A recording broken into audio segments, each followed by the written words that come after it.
first.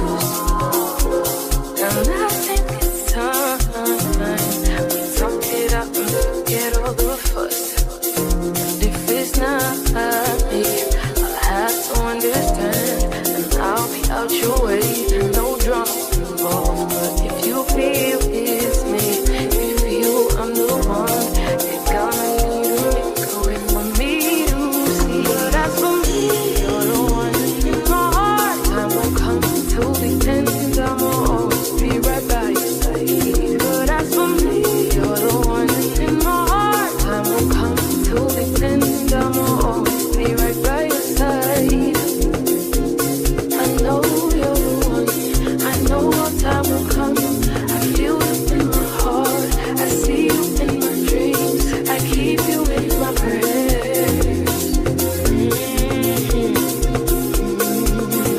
That's what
Ladies and It gentlemen, is gentlemen, time. It gentlemen, is gentlemen, time. it is time. Just like Enigma just said, it is time, it is time, it is time. Welcome to the Nigerian Pro League Season 6. It is the Rain Split Finals. It is day 3, and you know why we're excited. I've got my Monster Energy here, actually. I've got my Monster Energy here because I'm going to need a lot of energy to, to run through this. And I've got a little something as well, just a little something to, to keep me alive. Because there's a lot of action. There's a lot of action that's going to people. I think those that know I just brought to the screen are also guilty of something devious. Fire is laughing in the background because he knows what is going on here. But Enigma, you saw yesterday's games. Do you think we're gonna see more of the same today? So what are you saying? Tell me. Man, tonight is going to be lit. I mean, as soon as we show this leaderboard, and I'm pretty sure all of these teams have done their research.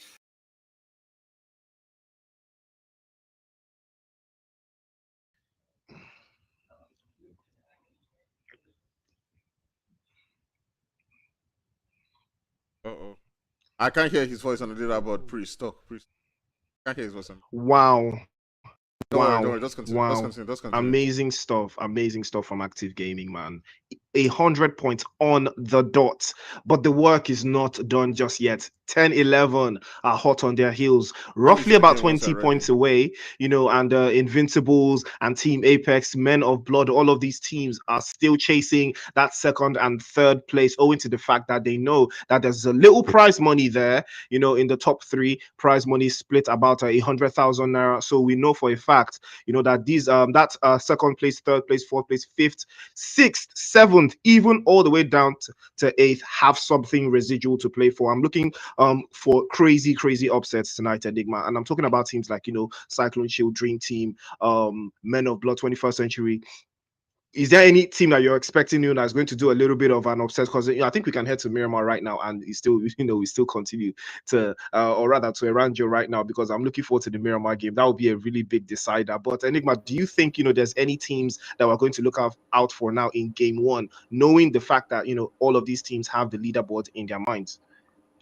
100%, 100%. I'm definitely looking forward to Men of Blood. I spoke to him earlier this today, and they have some big plans coming into this game. And I mean, one chicken dinner with a 15 kill, with a nice little kill chicken dinner, that's already 30 points on the board. That pushes them right there to second place, close to first place in one game. So that leaderboard can change a lot. We're looking forward to all of these teams to dominate this lobby here tonight, to see how they're going to do, how they're going to play this one. You can really see their foul play, changing the position a little bit as well. They're landing right close there to Pachinki, to Men of Blood's position. Have a little game going to farms there as usual. But I think we'll see maybe a few teams gunning for the leaders. As you can see, they're 10-11, taking that Zaki side right above Active Gaming, as well as Apex. Actually, this time, instead of going deep into Gatka, they're moving in a little bit closer to where the Invisibles there is. Yeah. So the playing path was a little bit tricky when we saw it, but it did give us a little bit of an idea of how these teams are going to have to play this one. Everyone now is going to find a way to rotate to the east very quickly. As you can see, the guys from Disparage are already making that push all the way across towards the eastern side of the map there. But Apex will be around here in the western side, Invincibles as well, equally in the western side, and Active Gaming as well, also in the western side. Now, all of these teams are in a dangerous position. They're dangerously close to each other, and that is not what Active needs right now. They cannot be getting into any kind of early engagement, all the way outside there of Giorgio Pools. So there's so many teams in that area. So we will be looking very, very closely at those teams. But 10-11, we do actually see them landing Zaki some of the time, but unfortunately, that's not going to be the strategy for them this time. I think they're going to head all the way towards the southeastern side. You can see them already making rotations. It's a little bit too early though, but strategy is strategy. I think they're going to choose the play zone first. Most of these teams will be choosing the play zone first, so hopefully that pans out going further. Yeah, 100%. But you see the Disparage right there by 10-11 as they are rotating, and they are split up quite heavily. If 10-11 do decide to take on that engagement in that rotation, then we might just see Disparage in a little bit of trouble. But it looks like they're going to leave the engagement and rather go for zone, which is probably going to be the better idea. But they're coming in with a very strong team here, coming in with Big O, Shurgs, Don't Panic, and Snuffy. From these four, who do you think? Who's gonna let's have a little bet here? Who's gonna get the most kills here between these four players here, Priest? I would say I would probably go for Bego. Bego on 5 kills. Okay. That's a little bit too far-fetched for me, but owing to the fact that the strategy 11 usually apply here is it's been quite different coming into the finals. I believe Bego has now switched up and taking the role of IGL, so he's not necessarily going to be very Elim's penchant, going into these last couple of games. I would see Don't Panic getting the most amount of eliminations there, or Shurgs, or even Snuffy, but Snuffy's not necessarily the sharpest shooter. He does more of a support role or plays behind the front man. So probably I still expect Don't Panic to perform exceptionally well, but my eyes will be peeled heavily, on Team Apex, especially owing to the fact that all of those teams on the western side have decided not to rotate into the zone. You can see 10 made a straight dash for Yasnaya. They've centered themselves up inside of that place, and they've got vehicles. So all they have to worry about now is loot. And again, I'm looking to see, teams like RSG, Dream Team, 21st Century, how they make it into this zone. It's going to be very tricky for them, especially, a team like RSG. They're all the way up there in the southwest in Primorsk. They're going to have so many obstacles trying to get into that play zone. Oh yes, 100%, 100%. But interesting though, you see Dream Team there on that southern side where they normally go a little bit deeper into that smaller island there from the military base to loot. Yesterday they got caught in the open by Raid Shield Esports when they crossed back across that bridge. This time they're deciding to rather go for those sixes on this side of the main island and making an early rotation. I wonder if they're not going to wait in for Rachel Esports and maybe return the favor as they got caught out, yesterday, maybe catching them out today. Or they're rather going to focus on getting into zone. But currently, Afro Gaming looking very solid here in the southern side, inside of Malta. If the zone does do a heavy shift down south, they're going to be favored pretty well. Unless 10-11 gets lucky and it shifts all the way up to the northern side, like yesterday to have an Yasnaya open field final zone. We're going to have to wait and see what this zone have in store for us here in day 3. Yeah, yes, we're definitely going to have to, wait on the zone to give us a couple of shifts so that we can see, all the strategies that are going to be pent up for some of these teams. It's going to be very interesting, though, to see how it works out going further off these games. But again, Yeah. it is going to get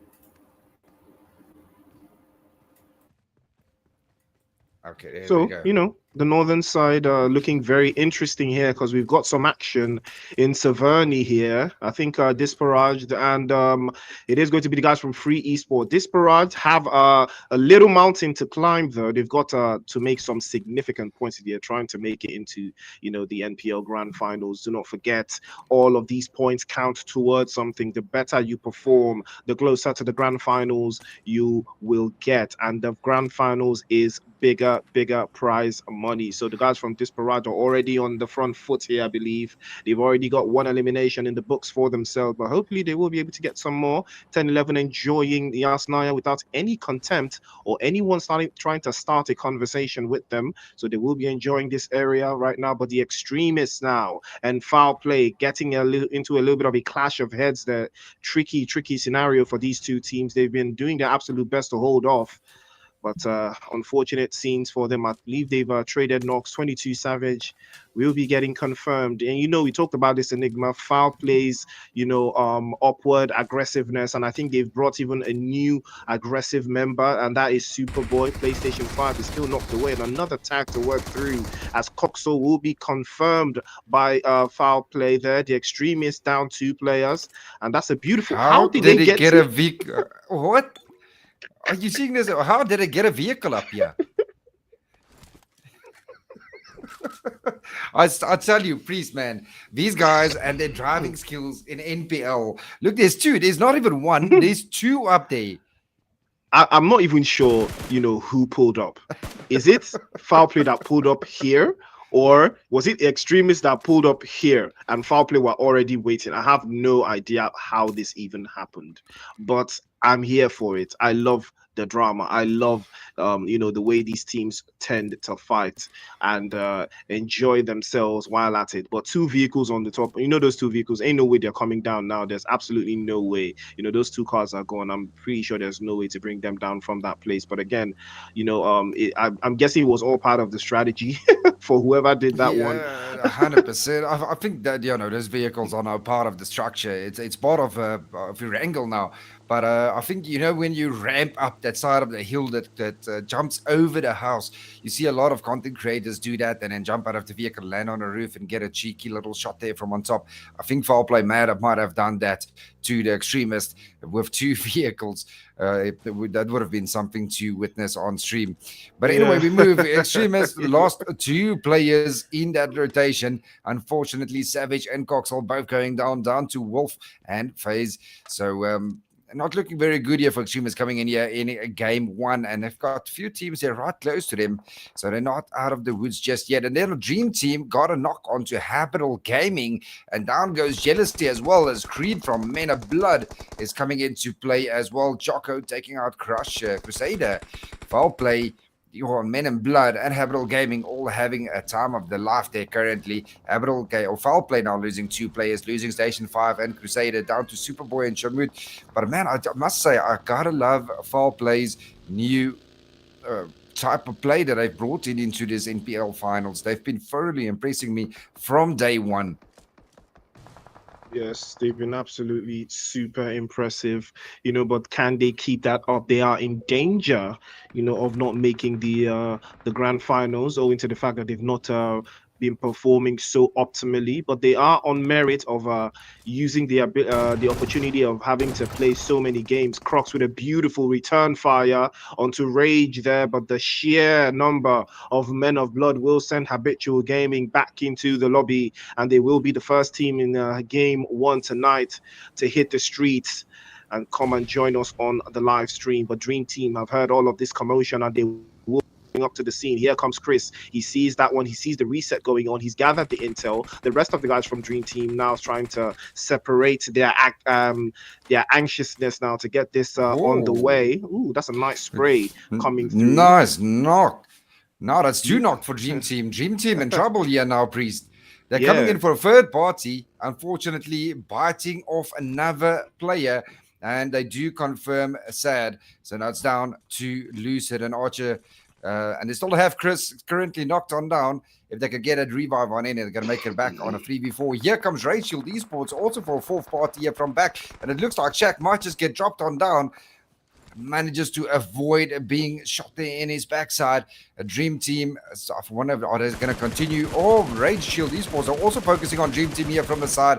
And Dream Team is just heavily focused here by two teams at the moment, not in the best of spots. I would rather disengage from here, maybe pull up from a different angle, as it looks like that is exactly what they are going to do. As Creed does knock down Chris, knocks and confirms him, and Dream Team now definitely do lose two players. Now they got a whole new team right on their backs coming in. They need to focus again. So far, Men in Blood standing on 4 kills. Beautiful play. Creed on 2, Jack on 1, and 11 on 1. Rage still looking for his open kill in this final day. The guys from Men of Blood have been enjoying themselves with all of these eliminations they've been able to bag 4 on the word, and they're moving on to a little bit more RSG, getting to a little bit of a clash of heads there between themselves, a little bit of interesting communication. I would be interested in hearing what their comms would be sounding like when those two run into each other. But Dream Team, on the other hand, getting out of dodge, I bet you, choosing sorry the to interrupt plays. you, I bet it's going to be like an army situation, like left, no, your other left.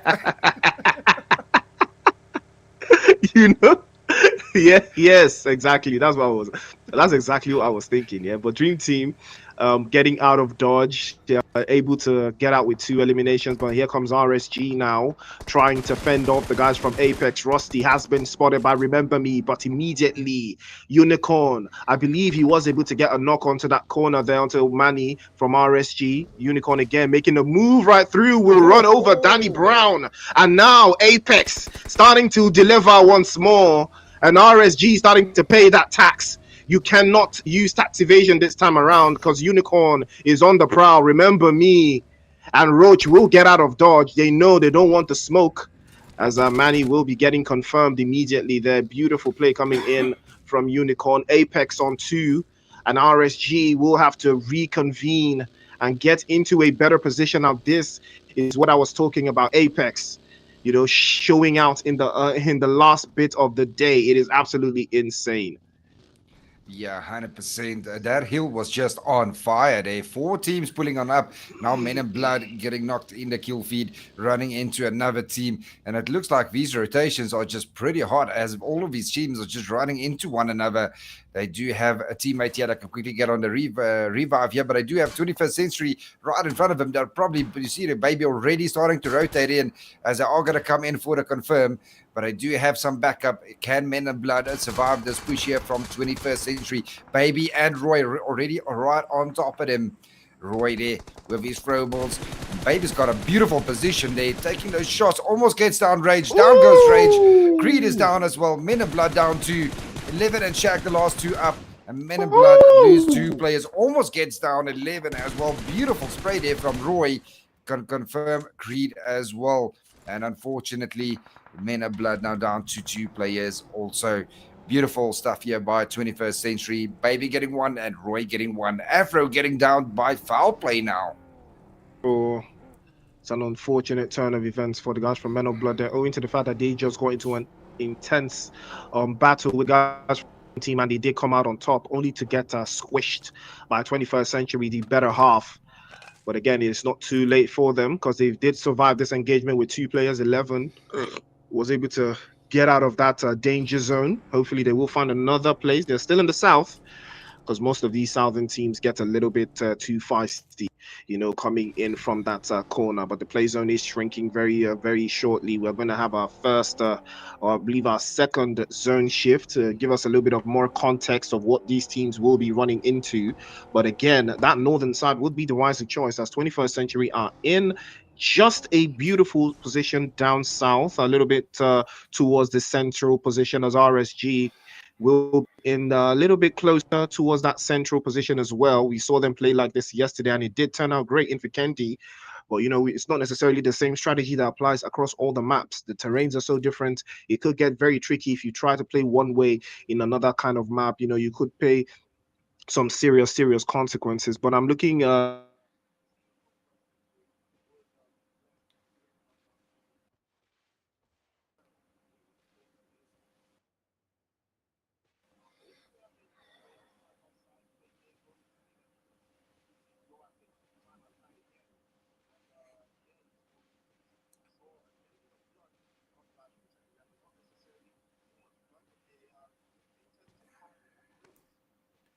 Yeah, 100%. Looking forward to these two teams going head to head. That should be a pretty good engagement.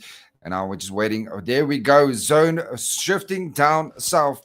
And just like that, everyone that thought Yasnaya is going to be safe are now outside of zone. 100 meters to go to get into that zone. Is there esports or 10-11 going to move first? Who's going to spot who? Who's going to do the first rotation? Can they rotate without getting a player knocked?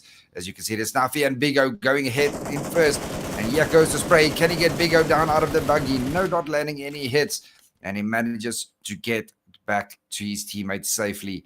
There esports stay. He's ready for them. He's waiting for him to do that rotation. He's going to try and get a knock there. Don't panic. It's going to come there from behind as well. Snuffy also going ahead, going to his vehicle. Bigo now just making sure, the whole team rotates together. What do you think? Do you think the esports or 10-11 will win if they go head to head here?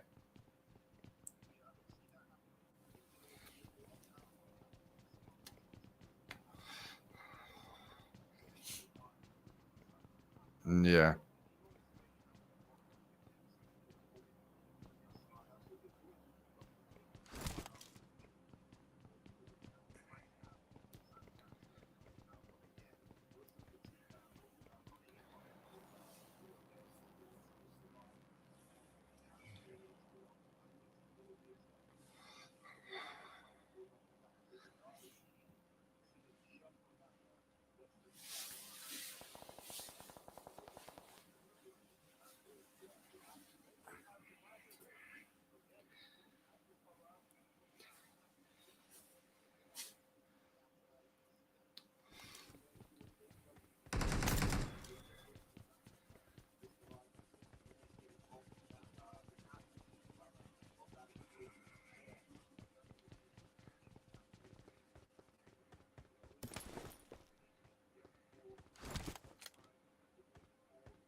Yeah, 100%. 10-11 taking that compound just on the edge there, right in front of their esports. Probably going to wait them in, try and see if they can get a couple of knocks in those rotations.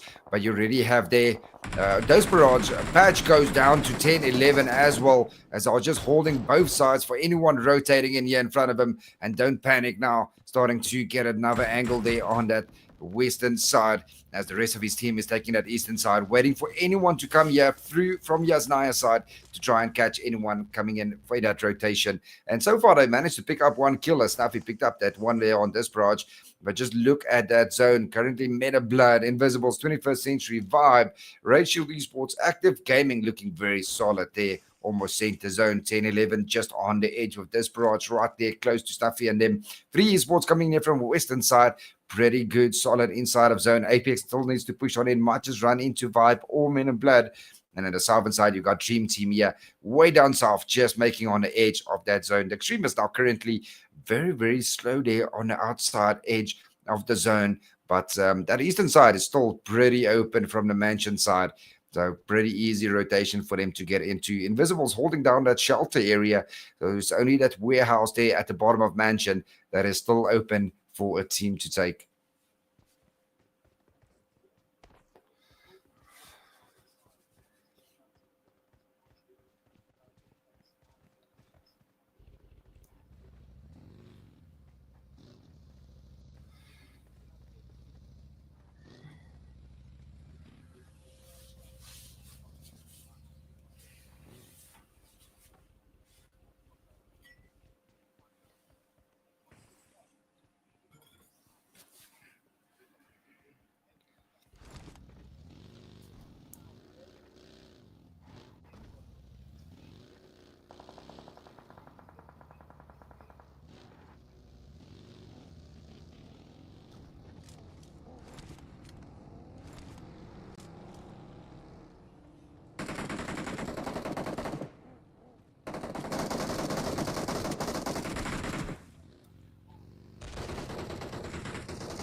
A vibe running right there into a team. Active Gaming very solidly in that central zone. Extremist now running right into Active Gaming as Active Gaming takes down Wolf. And Extremist now down to, I believe, the only one play. 21st Century still coming in here strong with a 3-man team. Beautifully done. Active Gaming standing on 0 kills so far. They got 1 knock on in. Will this nade by Shad be good? Beautiful nade there. Almost getting him down, but it is going to be Active Gaming that just crashes them and takes out the Extremists, picking up 2 kills in that rotation. Still looking very strong. 21st Century starting to push on in as Baby's looking for that entry point there to take over where Active Gaming currently is, but not getting him at all. Active Gaming.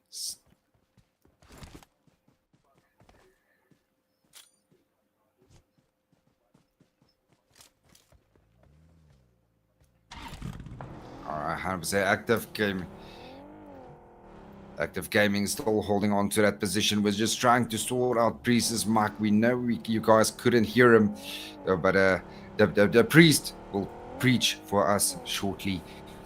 Apex taking down Vibe as they're pulling up to each other as well. But currently Active Gaming looking very strong here in this game. Currently the leaders on the leaderboard standing on 4 kills now. Beautifully played here.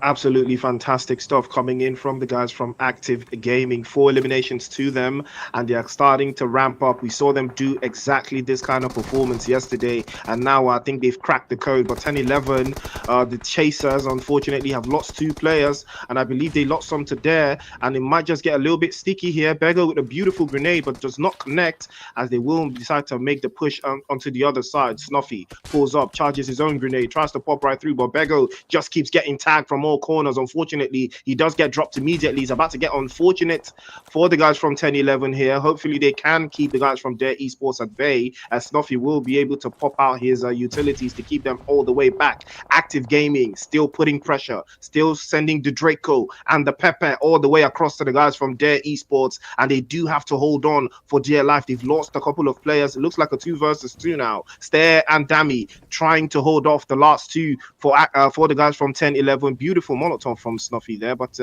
unfortunately through the wrong door, as trying to hold off now from this other side. Again, they do have to deal with Active Gaming behind him. They cannot overextend, they cannot overexpose. Snuffy gets dropped away, but Bego is there for the reset and the rebound. Bego trying to get his HP back up, but Dammy!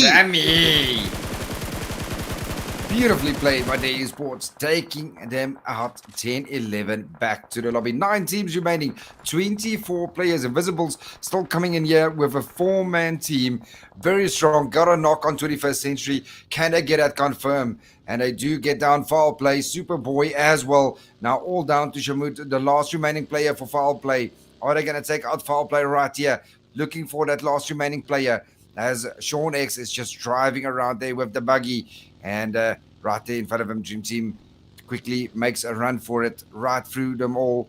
Might just run into another team at the moment. Apex going down there as well. Choco does confirm that knock. And there goes Shamut. How did he not knock him, though? It looked like he was going right over him, as Choco is currently locked. But Shonix will quickly get that revive on in. Invincibles looking very strong today. Now I think they've learned a couple of things from the mistakes they've been making in the past couple of days, but hopefully they will be able to rise to the occasion. But Apex is still in the running. Apex is still unhinged so far, but Active Gaming not giving up the lead at all. They've got a very nice number of eliminations, and they are in the top 7, and they are in on the southern side of the zone, not necessarily having too much to deal with, at least for the time being. But it is still too early. It is phase 5 of the circle. We've still got 20 players. We've still got 7 teams. There's still a lot of points that can be acquired here, but the guys from Apex already up to 7. Disparage are still looking very strong. They've got 2, but they do not have too far to climb inside of that play zone. They are still in the northern side, and it's so unfortunate, you know, that most of these teams had the idea to play from the exact same positions, and now they're starting to pay the price for making those decisions just a little bit too early. Yeah, Invisibles have a beautiful spot here right in front of Apex, just out of sight there from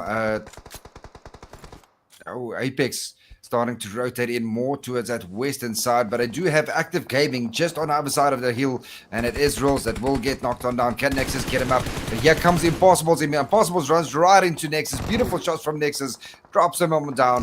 Currently 6 eliminations here for Active Gaming, and if Active Gaming can get this chicken dinner as well, they might be running away with this tournament here. Sean X does take down Traitor. Top G currently knocked on down as well.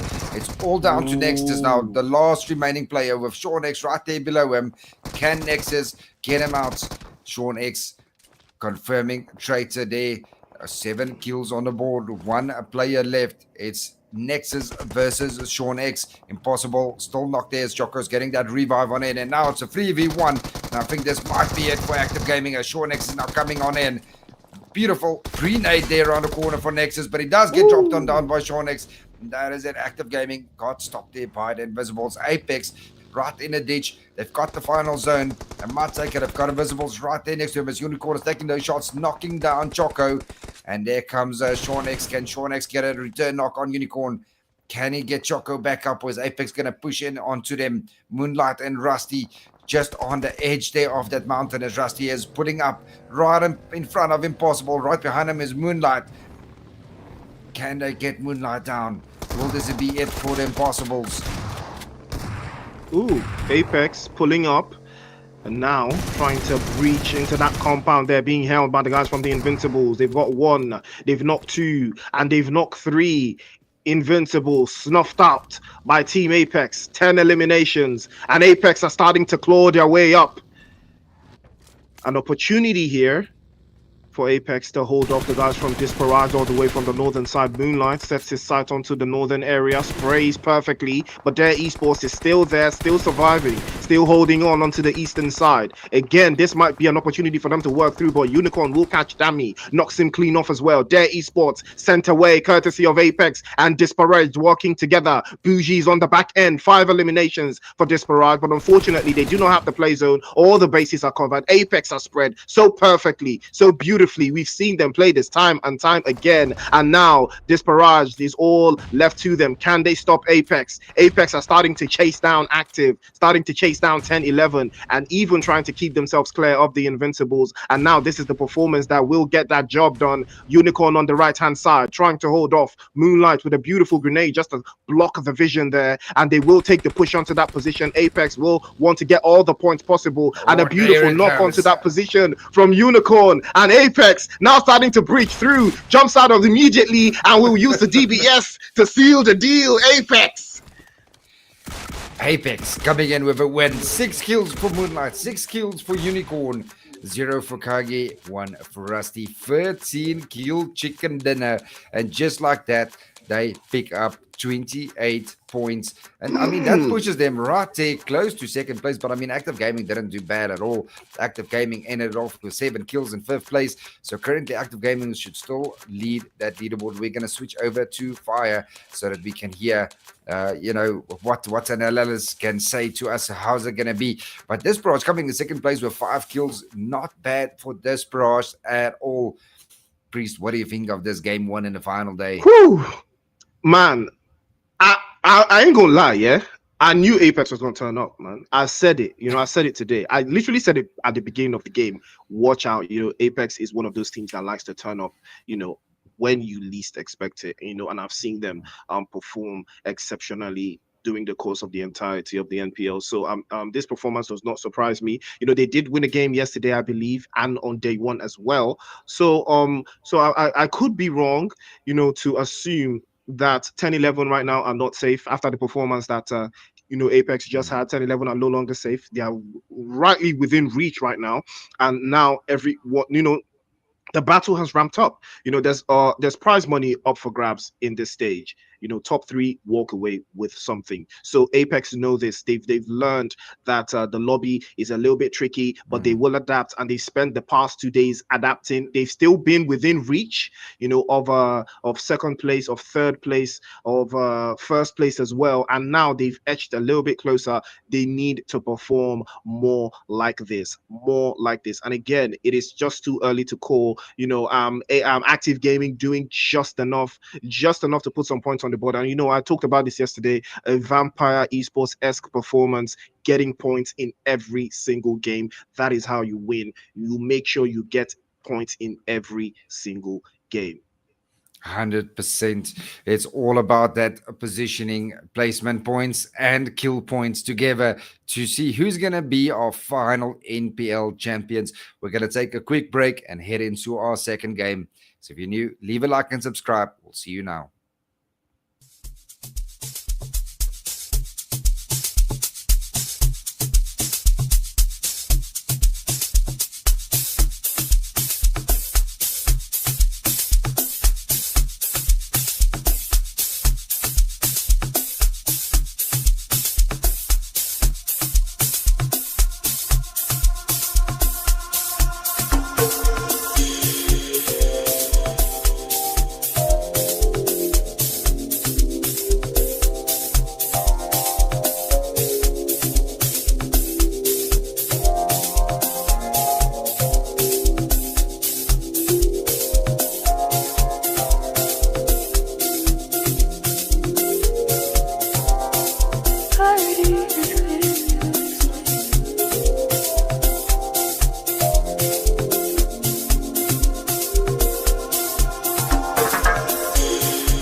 I know you're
end, I'ma always be right by your side. But as for me, you're the one in my heart. Time will come to the end, I'ma always be right by your side.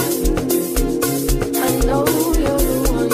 I know our time will come. I feel you in my heart. I see you in my dreams. I keep you in my prayers.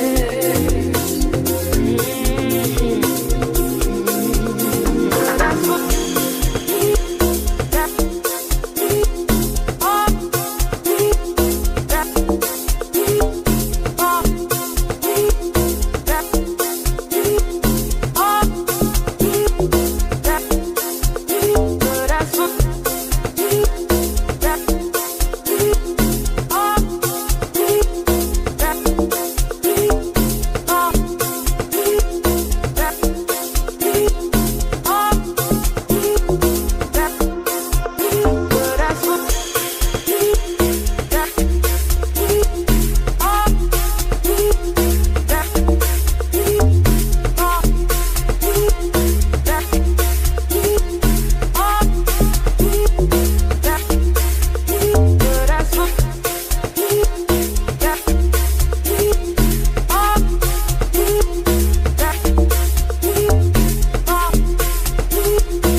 We back again.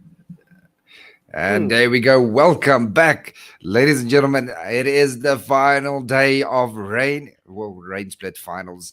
It is the Nigerian Pro League Season 6 finals, the final day here, Priest. It's the final day, man. And these teams will be playing for 100,000 naira prize pool money. First place will be walking away with a big bag of 50,000 naira. And again, these teams now are showing us that yes, now it is important. They've remembered that there's money on the line to take home, and there's grand final points that need to be won. Now Apex have stepped up to the plate with a staggering 23 points, and now the race is officially on. Unfortunately, the leaderboard is not ready for us to put out there, but it's just an unfortunate turn of events. But by the end of the night, we should have the final leaderboards to give you guys the winner. But ladies and gentlemen, we will be heading out to Miramar now. And again, we did see Disparage do a fantastic job in that last game. Can they do it again? Miramar is their home front. It is their forte. They did finish out in second place yesterday on Miramar. So they do have that Miramar strategy locked in. Can they do it again? We're going to have to wait and see. A beautiful flight path here coming in from the western to the eastern side. And pretty much all the drop locations can be reached from this side, especially for that Hacienda, San Martin, Al-Azhar sides. Apex there in Minas Generales coming in with a full, strong team. Unicorn, Rusty, Moon Knight, and Kage. They did absolutely beautiful in game one. Can they do it again here in game two? But we're going to have to wait and see how they're going to handle these rotations, and is the zone going to favor them? How are they going to handle their engagements there? As Afro is ready taking down Shamut from foul play. Beautiful done there by Team Afro. Afro has been pretty slow coming into these finals. Want to see a little bit more here coming in from Afro, but foul play is on a hunt. They stopped him yesterday inside of Picardo quite early. Can they do it again? Can they stop Team Afro right here? Is Afro gonna retaliate and take back Picardo? Ooh, Picardo would be a nice home for most of these teams to rest in, at least in this first phase of the circle. So that explains why most teams are already trying their best to just find somewhere inside of that niche to call their own. And Afro Esports, we saw them clash with foul play here yesterday. Foul play did come out on top, and it's been very interesting because I've not seen that happen anywhere else until yesterday. Usually Afro you come out on top in this place. Even in the Hamatan split finals, Afro just kept dominating foul play inside of Picardo. But now foul play have cracked the code. They've brought out players like Curry, Superboy, Crusader. So that tells you an interesting story of how they've been able to, clatter up. But Habitual Gaming, unfortunately, keep falling short. They lose yet another engagement now. They would be losing Jealousy this time. It is all left to Crux, and he's just inside of this little shack trying to survive and keep his team hopes alive. But Habitual Gaming falling by the wayside once again. They've not been able to hack this finals. It has been so difficult for them. You cannot even blame them. They've been doing their absolute best, but it looks like it's just not going to be enough. Yeah, definitely. Habitable Gaming coming in this rotation and losing 3 players early in stage 1 zone. That is, no team wants to go through that. And you can see at Crooks, he has no weapons at all. He only has his sword that he landed with. He doesn't even have clothes on. The poor little guy here, just sitting in a small little shack, praying, hoping that Rachel Esports let him be to at least get a gun to try and do something at least. Now it's foul play, and Afro still going strong here inside of Picardo. No one pushing on yet. The pressure is too high here. It is the finals. It's the final day. It is Miramar. Afro did lose yesterday against foul play. They do not want to lose again to them here inside of Picardo. Team Apex just on that eastern edge of that zone. They can get in fairly easily.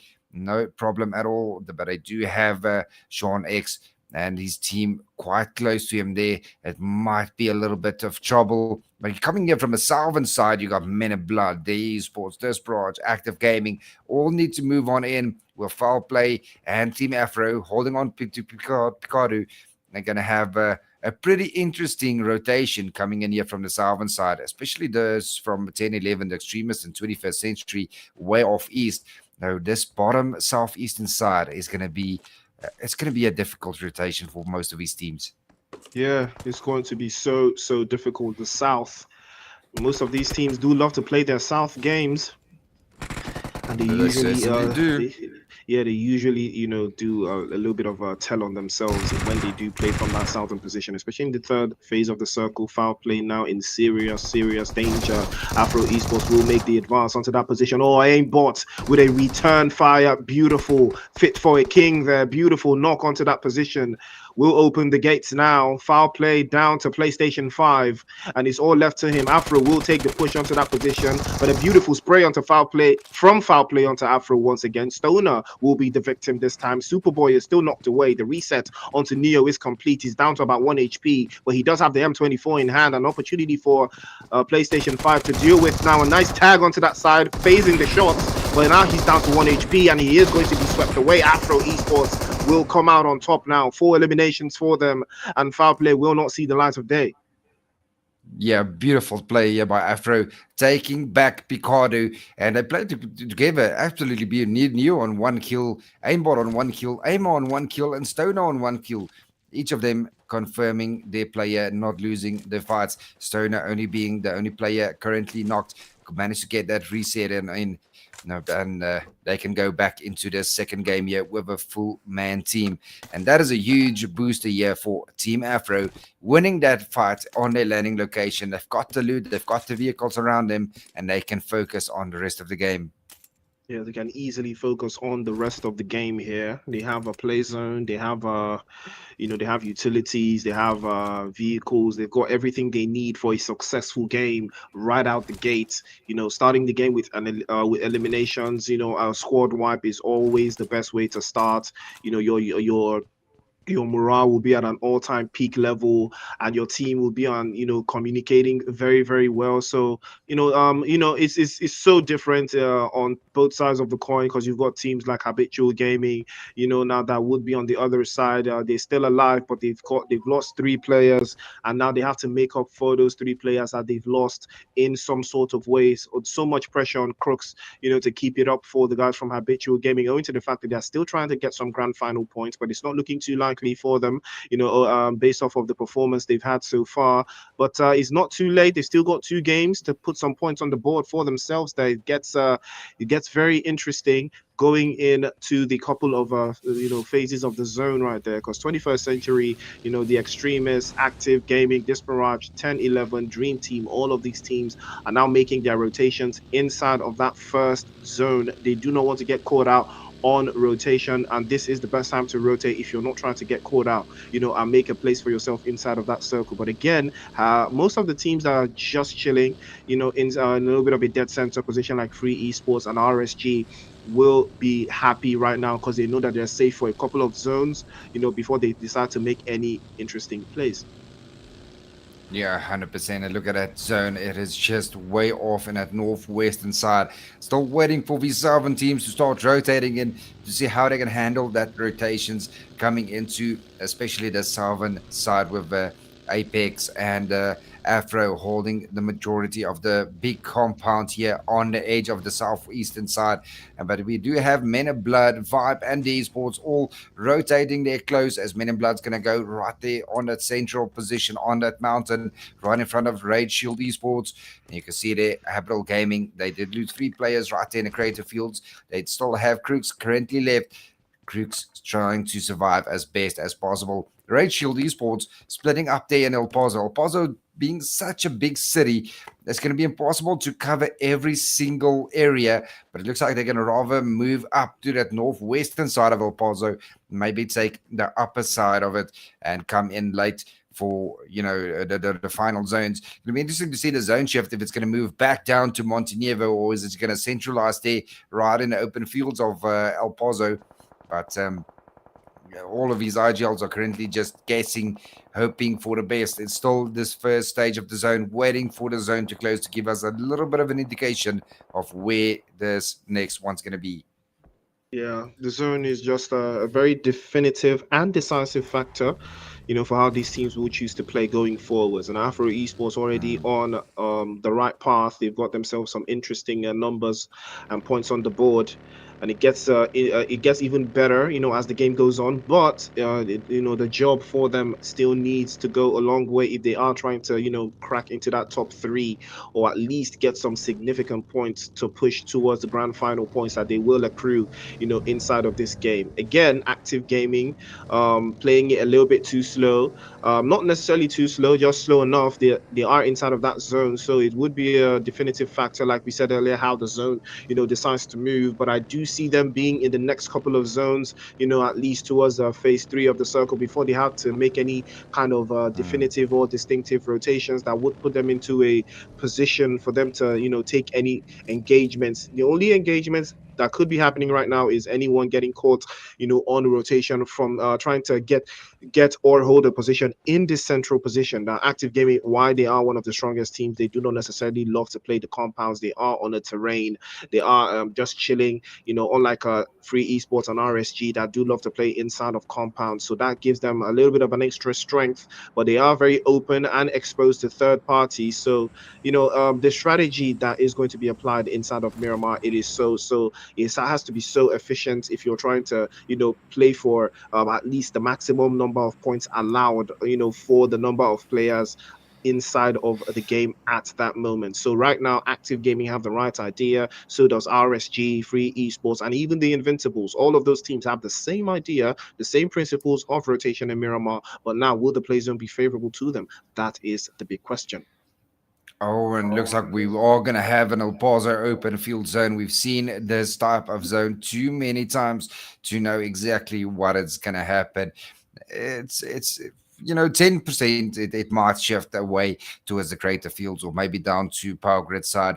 But this type of zone normally centralizes right in at open field right below El Paso, and you can see all the teams, they know that exactly, as well as everyone is just focusing on that central side as Raid Shield Esports is going to take those crater fields there on that mountainside, get a little bit of a high ground there. Men in Blood right there close as well. Free Esports gunning for it.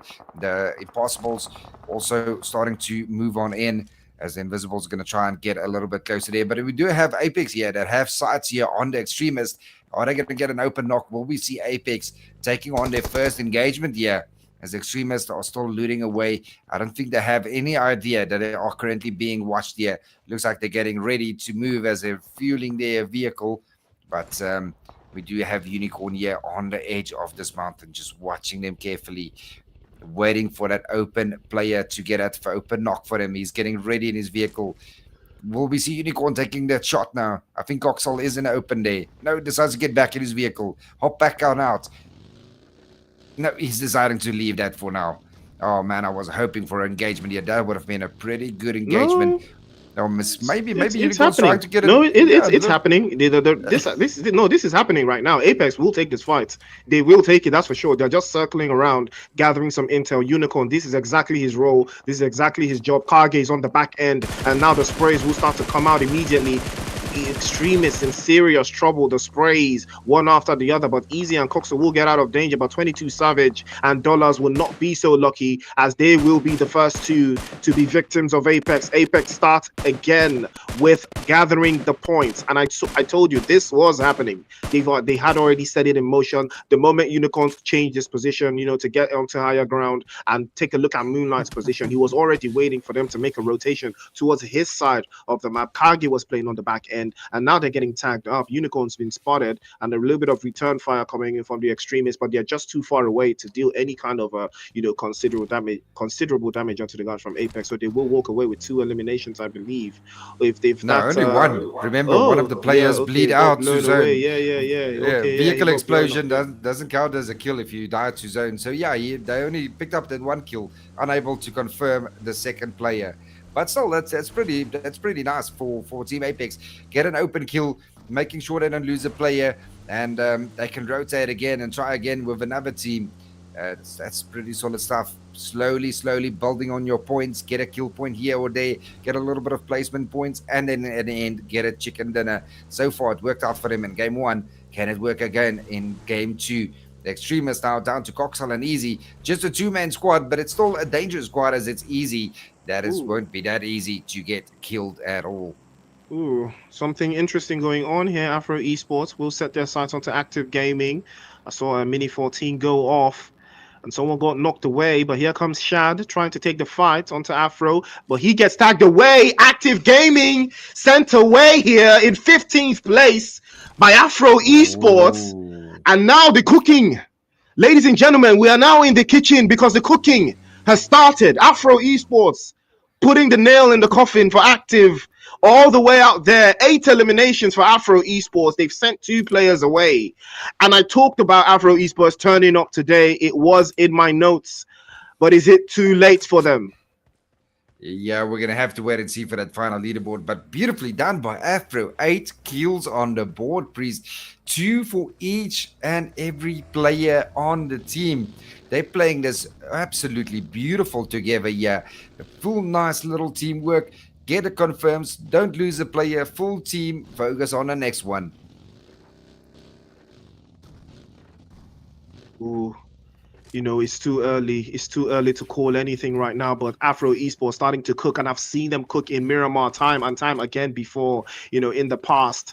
But now, hopefully, they will be able to return to former glory. I mean, this is the team that won the Hamatan split. They've won the NPL before. They followed this strategy. They even got invited, to play inside of the league stages. They didn't have to go through the playoffs, so like most of these teams did. So that is why it is so impressive how they've they've gotten to this stage, but they've not had the best start to the finals. Even throughout the Super Weekend, they were struggling, heavily struggling. So that tells you an interesting story, of their journey to this point. So again, Afro Esports, it's not like they can't do it. They've done it before, but maybe now they've seen that the lobby is a little bit too different. So hopefully they will be able to, rise to the occasion and not fall too short. Yeah, 100%. But currently, Afro looking very strong here, coming in the final day and focusing on free esports there. As Stoner with his Mini 14 is getting 1 tag there onto Jaggerman. Make a 2 tag, 3 tags, and Stoner will take down Jaggerman. Now that's going to be a pretty difficult revive for free esports to get if they do not get there in time. Manny YT getting a knock and a kill feed as well. But is Afro going to be able to get a confirm on a player? I mean, Free Sports, they are pretty solid there on top of that mountain. If he has someone there to get that revive on in, they're going to be pretty solid on top of there. It's not going to be easy to push up there and get to it in time to fully engage that team there up top. The vehicles move so slowly there up that rock, and if you don't know how, then you're going to lose a lot of players trying to rotate on in. But 21st Century already pulling up. They lost Baby. They're down to Pharaoh, Roy, and Anes. 21st Century have been a little bit of a struggle path in this game. They've lost one player to a freak position. Vibe have still not been able to find their vibe so far in the finals. We saw they did turn up in the Hamatan finals. I think they did come second place behind Afro Esports. So it's so interesting to see, the dynamic of the NPL. It has changed so many times. Afro Esports winning the Hamatan split with Vibe coming in second place. Now these two teams have not even cracked, the top 8, of the leaderboards right now. And that tells you an interesting story of how the lobbies have changed between the two splits and how teams have to adapt and get better at their craft. So Afro Esports are doing a magnificent job so far of 8 eliminations, and they're getting closer and closer to that double-digit finish. I've seen them perform just like this time and time again, especially in Miramar. I totally did not see them riding up in this particular game. I was looking for more Apex domination or even 10-11 and even Disparage. Those are the teams that have been very consistent, with Miramar performance. So now it could be a little bit too late. But again, we spoke too soon. Things could have changed at any time. Yeah, definitely can. But I just love the position that Men and Blood and Free Sports currently have, as I think that is exactly where the final zone right in front of them in that open field is going to end on. But I do have Afro Esports pulling up right next to Men and Blood there on that western side. But you still have the Invisibles right there with them as well. And you can see Vibe there and 10-11, both on that west-southern side on the edge. Probably going to go head to head there for that compound as well. Habitable Gaming Crews right on top of...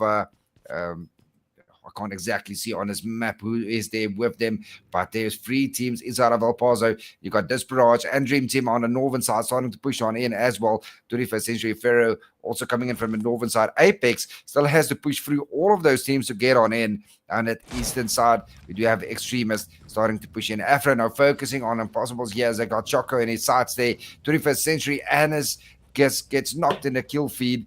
And 21st Century, they're going to have a difficult time of getting on into the zone as Pharaoh is way off on the side and he has Unicorn in his sights there. Roy right on top. It's going to be a pretty difficult revive there on Anez. I think they might just lose another player here, Priest.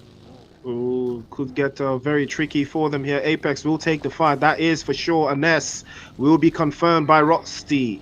Pharaoh, the next one to go overboard now, courtesy of Dream Team. 21st Century in a very difficult position, fighting on so many grounds. Rusty is going to be tagged up heavily to 1 HP, but unfortunately, they will not get the confirmation onto that player they're trying to chase down. But Roy makes it out of there just in time. But 21st Century trying to run away from the clutches of Apex. Roy hops into his vehicle and skedaddles almost immediately from that position. But Apex will become the landlords of this top floor without having to, leverage a little bit too much. It got 2 eliminations to them, but we saw this is exactly how they started the last game. Slowly but surely, they start to cook, and that is the Apex that we love to see. Habitual Gaming, on the other hand, they've got Crooks here. He has been absolutely silent so far, just trying his absolute best to get some points on the board for himself and his team, even if it is just 2 or 1 point. Every point goes a long way, at least heading to those, grand final points. But RSG have been able to get 4 eliminations for themselves without having to bat too much of an eyelid, and they do love themselves some compounds. RSG very strong when you give them a compound to play from and an area to control. They are very solid when it comes to setups like that. They favor them at least 8 to 7 times out of 10 they will be victorious whenever you give RSG a compound to play from, and they are going to love this El Pozo compound right now. The western side looking very caked up. Dream Team, Disparage, Habitual Gaming, even the guys from Dare Esports, all coming in from the western side. 10-11 just pulled up to the scene. Vibe equally from the southwest. Most of these teams now, this is where the action will begin. They will start to run in for each other. Apex, uncontested, coming in from the north. The guys from Men of Blood, equally coming in from the south. They will run into the guys from Invincibles, and the violence has started to kick off. The Invisibles and Men of Blood going now head to head for that southern edge of the zone. And Vibe not too far away might come in for a third party here. Surprise them as well. Men of Blood losing another player as it just Rage gets knocked and firsted right there. And it's all down to 11 now. Can 11 get out of there? Or is he going to take that engagement? No, it looks like he's rather going to go in for some placement points as they do lose 2 players. And now it's Vibe that heard those shots. Vibe going to come in for a third party. On this western side, though, it's got 10-11. They've been very quiet this game so far. Hopefully they can pick up the pace here, and we'll see a little bit of action coming in from them as they always come in strong here onto Miramar as well. And 10-11, they ended day 1 pretty strong. Day 2 just wasn't their day. Hopefully to see a little bit more from them coming in here in the final day. This is the kind of setup that 10-11 do enjoy. They do play very well whenever they play as a complete squad, and they make it all the way into the final third of the circle with all 4 players up. They tend to usually win such games, not with a lot of eliminations, but those they do tend to do maybe 5, 6, even 7 eliminations. Sometimes they can go as high as 10, but they do not necessarily peak past 10. But it could speak differently going into the zone now. If they do get this zone, I believe 10-11's chances of taking this chicken dinner increase exponentially. It would be very impressive, for them to get a chicken dinner right now. Even Team Apex to do an insane number of points right now, because Active Gaming have opened the door, have opened the gates for teams like 10-11, the Invincibles and Apex to cross into that threshold of 100 points apiece. So there's so much that could be going on right now. The play zone has centered up still deeper inside of the city of El Pozo. 10-11 and the guys from Disparage heavily blessed on that western side, not necessarily having to expose too much. The south is a very caked up. Vibe will start to make their rotations inside as well. The Invincibles equally doing the same thing. All of these teams trying to find a way inside of that next El Pozo compound house, whatever they can find, whatever they can latch onto, especially the northern side. Apex and the guys from Dream Team, there's so much potential for chaos right now, and it's starting to brew in. Oh, yes, 100%. Raid Shield Esports read the zone absolutely beautiful, coming in a solid position inside of El Pozo. We all know how good they can defend their compounds. So my money is definitely going to be on Raid Shield Esports to dominate this buildings that are currently in and not lose the engagements at all. But I do have Apex pulling up right there in front of them, and Apex being as strong as they are as well. Invisibles still have 1 knock. Are they going to get that revive on in? The coach certainly going for it, trying to get a full team or 3-man team back up into this game. Will he be able to get in without getting knocked? And he does indeed. Beautifully done by Choco there, getting his teammate back up. So impressive, how these teams have been able to, work through these angles and, perform exceptionally. RSG looking for an opening to work their own side from that corner as well. But Apex Kage with a beautiful touch onto that side. Beautiful work coming in from the guys from Apex. And now the numbers starting to climb up once again. Apex enjoying themselves once more. We've seen them play exactly these patterns side to side as a unit. Apex starting to raise the numbers once more. Enigma, are you thinking what I'm thinking? Can Apex do 2 for 2? Man, that will be something to witness here, especially coming into the final day here, as Apex are just dominating every single team they're running up against, and they're looking so strong here with a full team. Beautifully played by Apex. I just love their aggressive type of game style. They don't leave any fight at all. 10-11 now getting their first knock in there, and looks like 10-11 going to start to show up here into the party and let us know exactly why they do belong here inside of these finals. Zona are starting to push Apex in closer. Afro goes on out, and that is it for Afro. Oh, I actually thought Afro is going to go a little bit further. Oh, it's an unfortunate turn of events there, but Moonlight will spray into the corner. And it was an unfortunate turn of events again for a couple of these teams. Free Esports trying their absolute best to make their way inside of that zone, but Apex will keep them at bay. 9 eliminations. Apex again stretching their hands over these ops, praying for them, praying that they do not run into them. Kage looking for an opening, pops the grenade to the left. Now Apex are trying to breach inside, trying to keep the Western teams at bay. You can see their strategy is working out perfectly, but now can they continue to keep that energy? Kage hops into his Bugatti. Do you have a Bugatti? Because only the best players can afford the Bugatti right now, and Apex are trying to show you how amazing they can be. Afro still on the scene, trying to make it through. They've popped into the compound occupied by RSG. There's a knock on the ground floor, and RSG might be in serious danger here. They're trying to keep the rest of the guys from Apex at bay. You can see Aimbots climbs to the top floor, trying to look for an angle there to breach the guys from RSG, but they will not decide to take this fight. Instead, they will play around to hold a better position in the front lines, just to keep the guys from RSG at bay.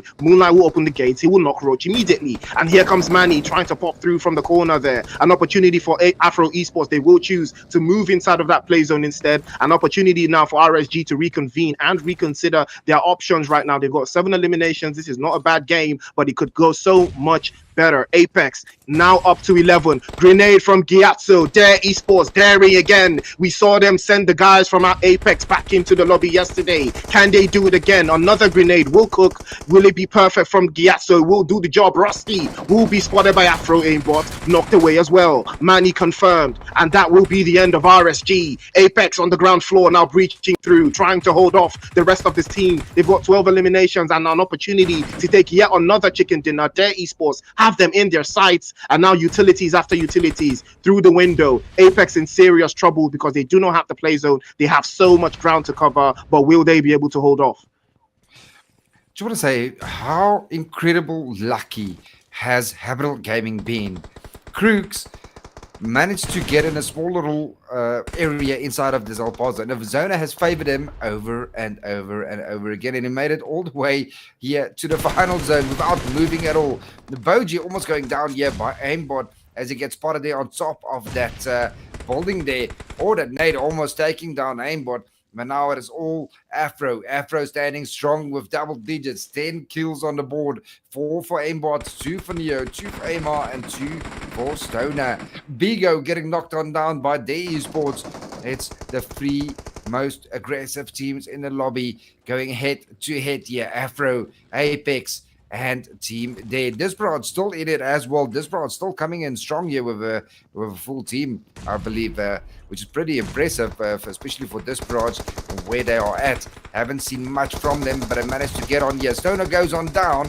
3-man team up for Team Afro. Oh, Amo goes down. Amo, what a beautiful night there from Dare Dammy as he takes on 3, and that is it. Afro have been eliminated by Desperate.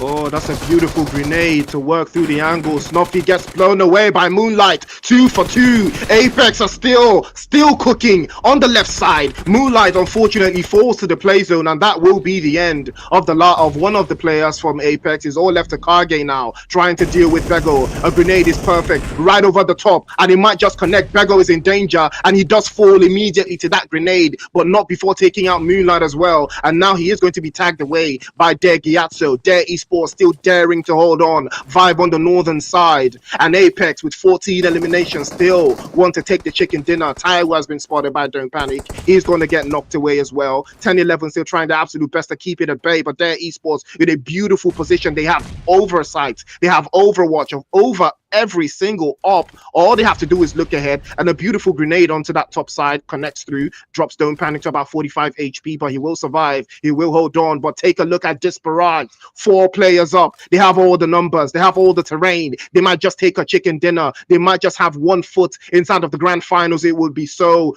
impressive. We've seen their performance so far. They got into the second place in the last game. I believe they will be able to do some more damage inside of this one. If a chicken dinner is on the books for Disparage, I would be loving to see that.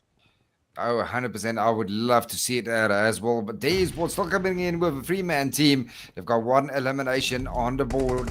They still need to push into that zone. Gato right through the window, and down goes Kage. And that is it for Team Apex. 4 teams remaining, 9 alive inside of a stage 8 zone. How even? How do you fit this many teams inside of this small area? Don't Panic takes down Gato, managed to get into the zone. Can Don't Panic confirm and take down Steer as well?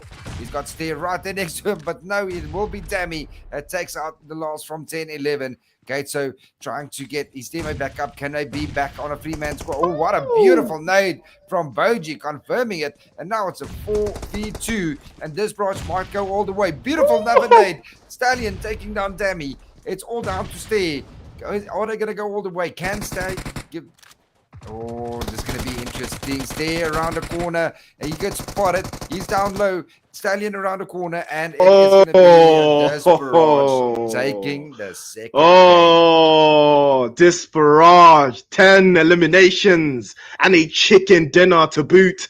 Dare Esports in second place as well. These are the 2 teams that need to perform exceptionally to get into the grand finals, and they are not disappointing. Beautiful play coming in from Disparage, and I told you, Miramar is their home ground. It is their forte. They know this map with by the back of their hand, like they know it so deep. But 10-11 putting in significant numbers. They needed to do so much better than they did right now. But Vibe finally decided to pull up to the scene. Apex with 14 eliminations. Ladies and gentlemen, now Apex have started to claw their way into first place, but I'm not sure how far they've got. I don't know how far they're willing to go, but Disparage, big shout out to them. This is one of those performances that I have been looking forward to seeing from them. Chicken dinner today in the second game, second place finish in the first game. Now they're starting to cook. Now they're heading towards the grand finals. That, ladies and gentlemen, is what we are here to see. Oh, there's going to be an interesting leaderboard. I mean, with Active Gaming, the leaders on the leaderboard after day 2 being taken out extremely early, second team to get eliminated inside of the second game, with Apex still doing so well in 5th position with 14 kills, and as well as a chicken dinner in the first game. I mean, they are so close to Active Gaming right now. I think they're probably going to hunt down for Active Gaming. They might just be the top NPL champions if they continue to play this way. But Afro Esports finally pulling up, showing us exactly why they are in the finals. But man, what a game! But Desperage taking home that chicken and dinner here, Priest. Yeah, I mean, Disparage, Miramar, I called it, I mentioned them. I said either them 10-11, or Afro Esports. Or I didn't even mention Afro Esports. That was even the crazier part. And these are the strong Miramar teams, but I know that Disparage, yesterday, they got second place. They played the rotation perfectly. They played from the north. They played the hillside. They played every single terrain to perfection, and they got rewarded for it yesterday in the second place finish. But today, keeping all of their players alive and still managing to get the 10 eliminations on Miramar time and time again. It is a classic Disparaged performance. Big ups to Stallion. Stallion with 4 eliminations. She has been absolutely pivotal, to Disparaged performance. She is absolutely the glue that keeps that team together. It's always a joy to watch her performance as well. But Dispatch and Bougie team play is phenomenal, especially in Miramar. The team is always a joy to watch. So it's a big shout out to Disparage. Chicken dinner in hand, one step closer to the grand final. Hopefully they will be able to rise to the occasion and get some more needed points in the last 2 games. So we've got Sanok coming up very, very shortly, ladies and gentlemen. Do not touch that dial. Stay ready, stay strapped, and we'll join you guys soon.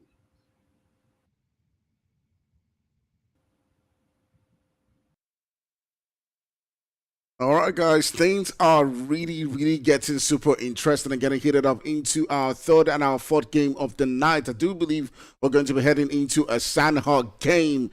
Are the boys from Active Gaming still going to be able to hold on to their lead, or are we going to see the boys from Afro Esports, sorry, the boys from Apex from Apex, all 10, 11 catch up to them in our third or even in our fourth game. We saw Afro Esports take out the boys from Active Gaming quite early on. There's been a bit of rivalry going on between the two of them, and we do know that both of them land in that boot camp. So obviously, yeah, but stubborn. We're going to see some early fights going down between the two of them. Might that change the dynamics of things? If the boys from Active Gaming go out early again, will that give 10, 11 or Apex, who are really going hot right now in the lobby, a chance to overtake them? We'll find out in a couple of moments. See you guys soon.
It's about to get super feisty, ladies and gentlemen. It is the Nigerian Pro League. Welcome back to the Rain Split Finals. It is day 3, and the action never ceases to stop all the way out here. Enigma, it's Sanok time. We know what this means. We saw some madness Oh, and in Miramar we right know. now. We're heading to Sanok. We know what happens in boot camp. But is it going to happen now? Exactly, exactly. I wonder, can Afro take back boot camp, or will we see another boot camp king or queen surfacing there? It's gonna be hectic. We saw 4 teams yesterday pushing into boot camp. It was just madness. It was crazy. But well, let's jump into our third game and see what's gonna happen inside of Sanokia Priest. Yeah, I mean, the playing path is going to be a very, very big deciding factor, to how these teams will decide to play. I look at that north to south, once again, splitting right down the middle. Everyone will be able to get into their plane, into their, landing spots. But now, are we going to see something different? Is someone going to decide to change the rules? We've seen 2 days of action, but we've only seen Sanok just yesterday. But now we're going to have another bit of Sanok today. Will this be the deciding factor? Active Gaming and Afro Esports, they will be in boot camp once again. And now this could change the tides of the entire game. We need to see, what is going to happen in boot camp. It could be the deciding factor of who will be the champion tonight. Again, it gets easily very crazy, how these teams decide to hold off and play their positions. But absolutely interesting stuff, how they've been able to, hold on for the entirety of the first couple of games. Now, Enigma, you've seen that a couple of teams are still outside of that play zone. There's a little bit of water in this zone, but so far, foul play very blessed in that northern side. Yeah, 100%. I mean, that little bit of water inside of the zone, there's so many compounds inside of Sanok. We're going to have a pretty slow stage one, with the majority of the teams already being on in. It's only 2, 3, 4, 5 teams that are outside of zone. Apex have that quarry side. They're going to make it into zone pretty easily. 21st Century and Habitable Gaming have the furthest to go to get into that zone. Free Sports is currently contested with the Invisibles inside of Pi None. And Visibles is currently split up. Shornex is the only player currently inside of Pi None, with the rest of his team inside of Ruins. But we do have Afro and Active Gaming going up against each other here inside of Bootcamp again. Priest, these 2 teams, who's your money on?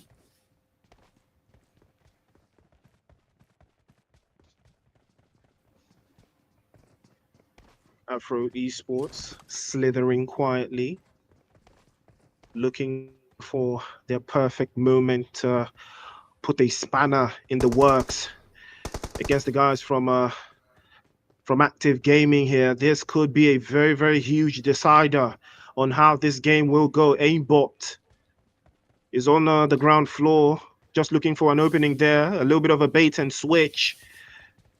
Again, he warns them.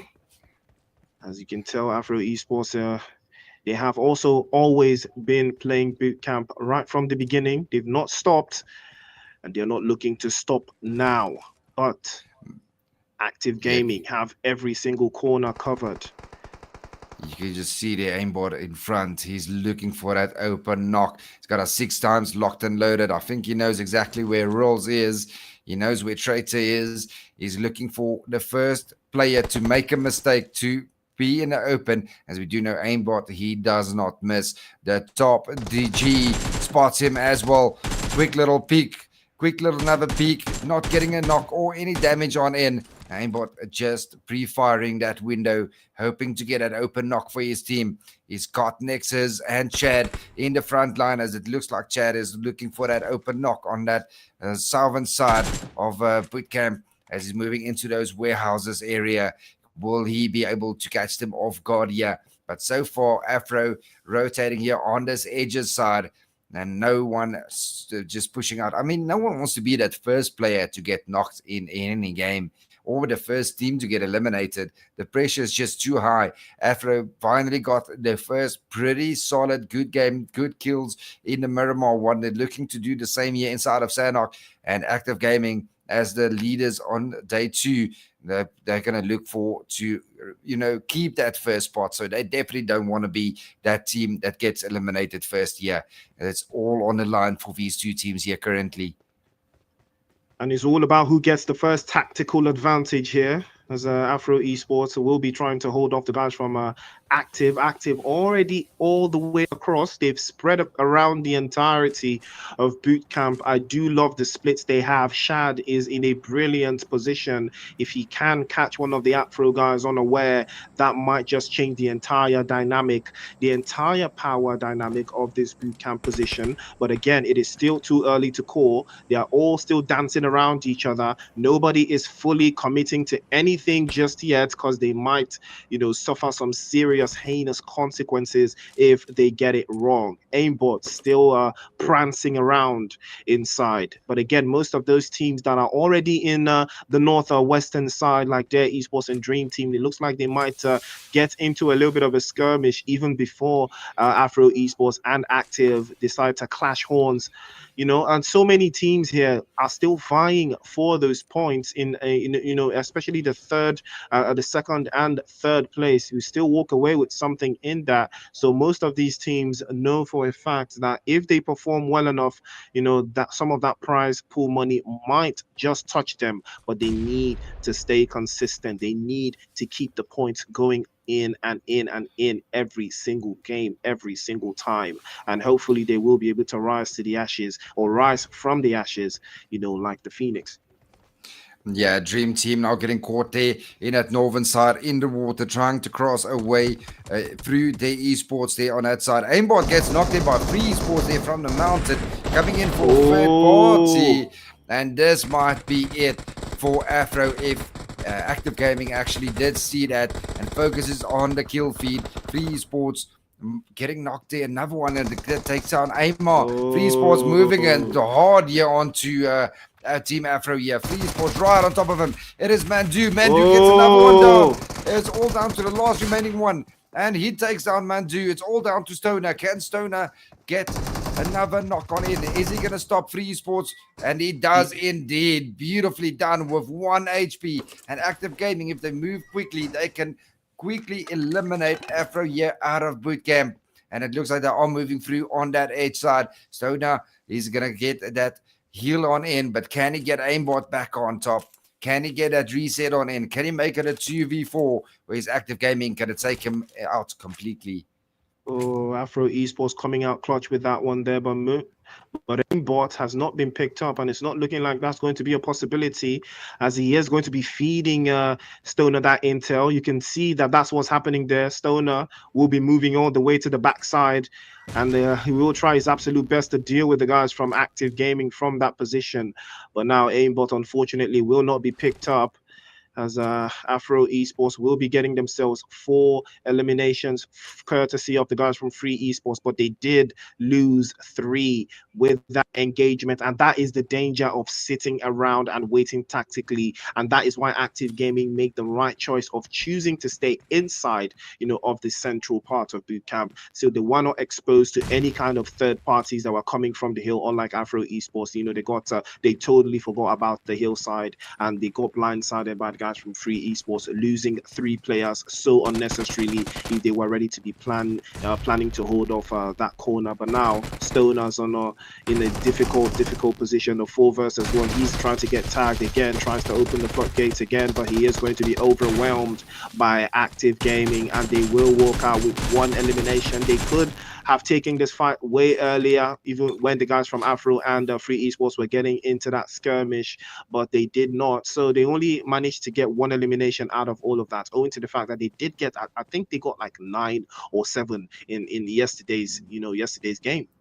Exactly. Yesterday, they were completely solidly stationed there inside of boot camp, just taking out 4 teams, everyone starting to third party in there, and they managed to survive all of them here. But Foul Play now going up against their esports here, as they did lose Station 5. They did pick up 1 kill, but so far, Foul Play, they're not backing away here from their esports. And their esports is so strong, especially in this Sanok game. They took out 2 from Dream Team, as they took down Sad and Lucid in that rotation. But right there, with Foul Play did continue to get 1 from the players there from their esports as well, as I think their esports down to the last 2 players.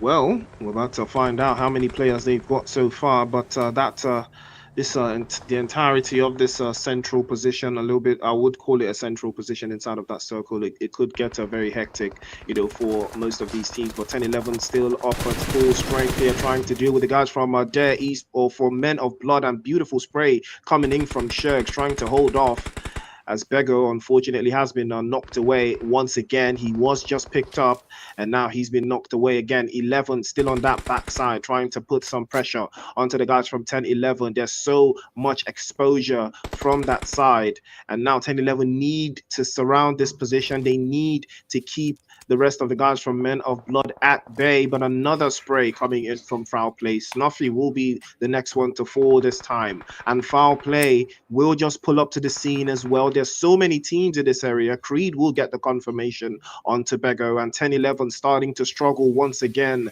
and hopefully they will be able to pick up Snuffy before this could get so much worse.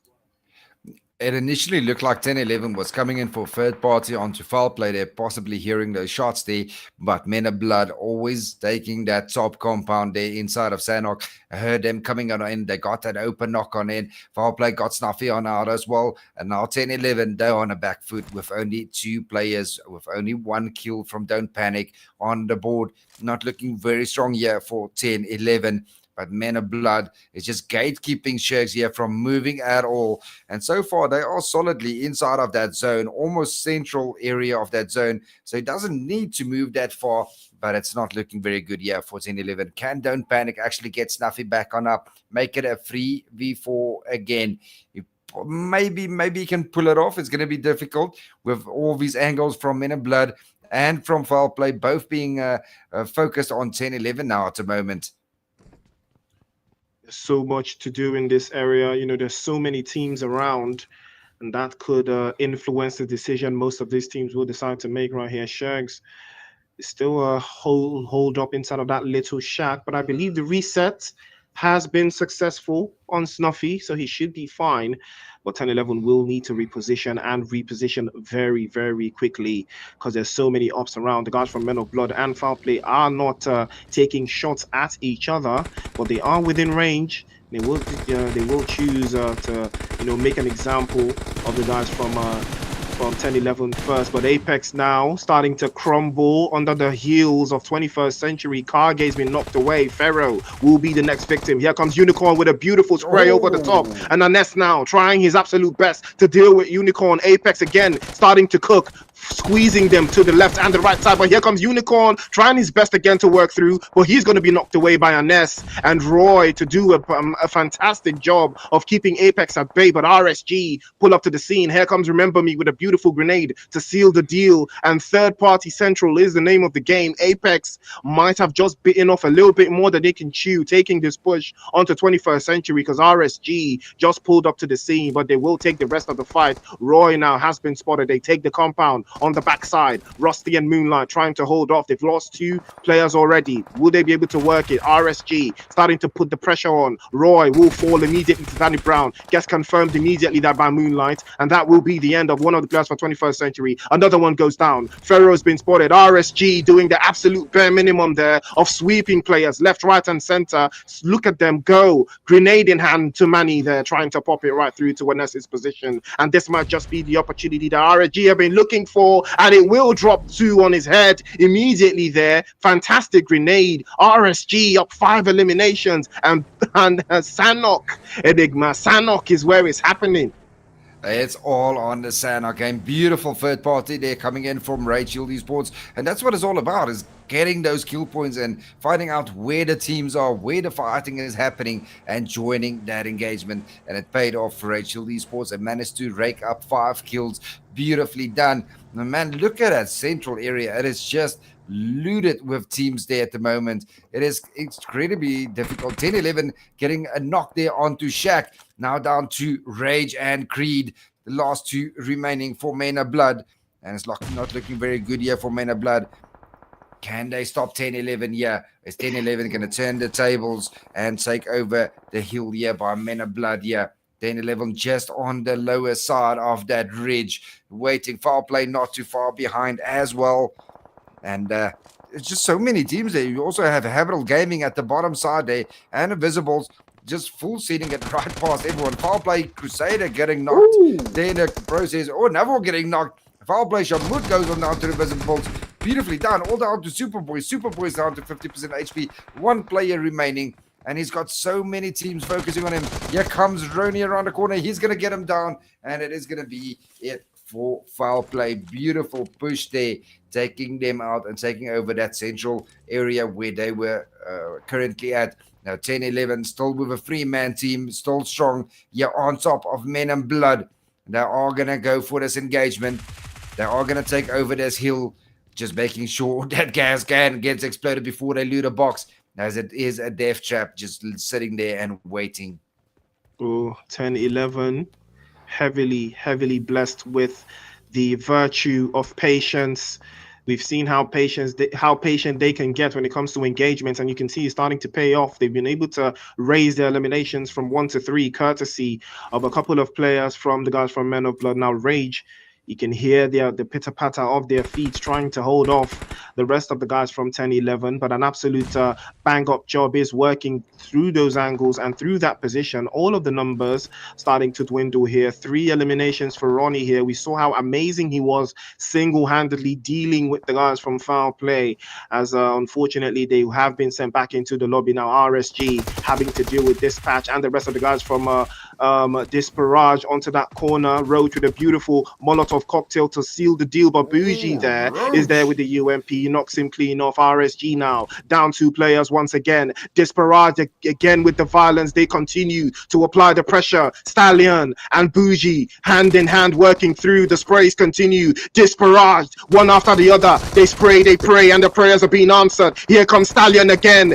making the push forward. The right hand side will seal the deal. RSG put back into the lobby courtesy of Disparage. Disparage again and again and again continue to overwhelm the ops.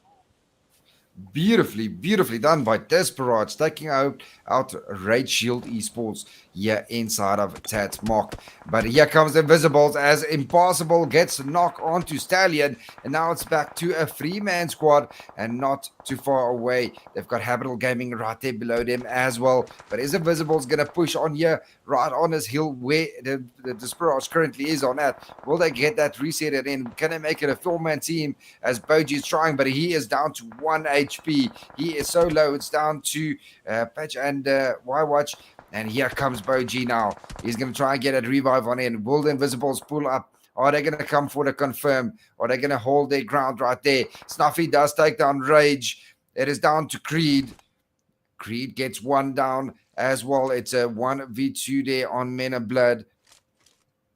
Oh, Active Gaming from the back will stab the guys from Men of Blood and send them back into the lobby right as they were about to dispatch the guys from 10-11. Active Gaming will save the day, but let's not forget Apex is still here. They are still alive. They're still holding on, but the Invincibles now starting to surge through. They've set their sights, I believe, onto the guys from 10-11, trying to keep them at bay. Here comes Choco, Impossible, and Ronnie trying to keep them all at arm's length. 10-11 have a plethora of work to do. Don't Panic is still knocked away. Here comes Sean, pulls up to the scene, and here is the Invincibles. We know Sean has seen that Don't Panic is knocked away. We'll send him back into the lobby. Here comes Invincibles. We've seen this again, time and time again. It has happened, but Choco was spotted. Unfortunately, the door will be burned away, but he's getting tagged from so many angles. 22 Savage, an unfortunate turn of events here, but Shergs will succumb to some serious damage from some utilities. Invincibles trying to hold off. Here comes Snuffy, but he will be snuffed out by Ronnie. Invincibles now starting to cook once more. 7 eliminations for them, and they will just lose only 1 player. And now that is the performance, ladies and gentlemen, that we love to see. Habitual Gaming just pulled up to the scene. They're trying to reap where they did not sow. Third Party Central. Sanok is the home for violence, and everyone is trying to feel very comfortable right now, all in this area. Yeah, this hill is going to be the top ground for third parties as the zone hard shifted back to that small island there on that western side. And it's, well, the majority of the zone is currently in water, so only this hill is left open inside of the zone. Habitable Gaming starting to push on into the Impossible there. Can they get him down? Here comes the nade from Criminal. Will it be on top of Impossible? That is a beautiful nade, but unfortunately misses the window, bounces right back into the ground. Impossible down to live another day. Impossible now, nade in the hand. Who's going to get the knock here? Will it be Criminal? Will it be Impossible? It is a 1v1 between Habitable Gaming and the Invisibles at the moment, trying to take over the last compound inside of zone here on the main island. Not too far away, you do have this barrage moving in closer and closer as well. Right behind them, the extremists. We currently, it's only Active Gaming that made it through to that western small island, with all of the teams focusing on this hill where Habitable Gaming and the Invisibles currently is in at. Habitual Gaming have been quite silent so far. I really thought they were going to make the push onto Invincible's position, but I spoke too soon, and the extremists now will set their sight onto this barrage. An interesting knock from 22 Savage will walk through, but Ronnie will get tagged up immediately now. And again, another tag from Active Gaming will connect the dots. And now Invincible's trying to keep Habitual Gaming at bay. Here comes Criminal. Closer and closer, they edge through. Habitual Gaming hoping to seal the deal here, but he's about to get tagged by Impossible, and he gets knocked away, but the back end is free. Criminal is there. Totally forgot about that guy. He gets confirmed immediately. And now Habitual Gaming starting to raise the temperature for the Invincibles. Invincibles starting to get touched again. Here comes Criminal from the right-hand side. Phases through, and Invincibles will be sent back into the lobby, courtesy of Habitual Gaming. And now the floodgates have opened once again. Invincibles, they did get a good number of eliminations, but they could have done so much better. Habitual Gaming pulling up to the scene in the right time frame. Yeah, 100% Habitable Gaming. 3 kills on the board. Still a full team. Beautifully, beautifully executed. And now currently it is all Active Gaming inside of the zone, with Apex Rusty just on the side, making it across the water. Habitable Gaming have to go for a swim, and they have a long way to cross to get into that next zone. Moonlight still on this side. How is Moonlight going to get in there? He's got a vehicle by him. Is he going to go across that bridge to get into that zone? It's only Rusty inside of the zone currently. And he's got Dammy not too far away inside of that zone as well. Habitable Gaming going to go for a little swim. 5 teams remaining. And just like that, one after the other, Play Zone is starting to knock the teams on out. And here comes Apex right across that bridge. And Cruz goes down to the Play Zone as well. Play Zone is just taking everyone out now currently. What a huge zone serve. Dammy with a beautiful shot from on top there. Gets another one down, and it looks like Active Gaming might just go all the way. Active Gaming getting active once more. 8 eliminations and a top 2 finish. Now they're back to winning ways, because Dabby has been spotted. Surely he has been tagged up seriously to his last HP, and Active Gaming will take yet another chicken dinner for the books with 9 eliminations. And now the work, it looks like seemingly it's about to be done by Active Gaming. Active Gaming just raking up those points, and surely that is going to be a huge confidence booster, coming in on the leaderboard in first place and getting another chicken dinner here in the final day. I think they might have just sealed the leaders here of the NPL. We're going to have to wait and see. I mean, Apex did pretty good in game 1 and 2. They got a little bit of points here in the third game. It's all going to come down to that fourth game. It's going to be a close one for that pole position here, Priest. Yeah, it's definitely going to be a close one. But once again, Dare Esports absolutely breaching through again.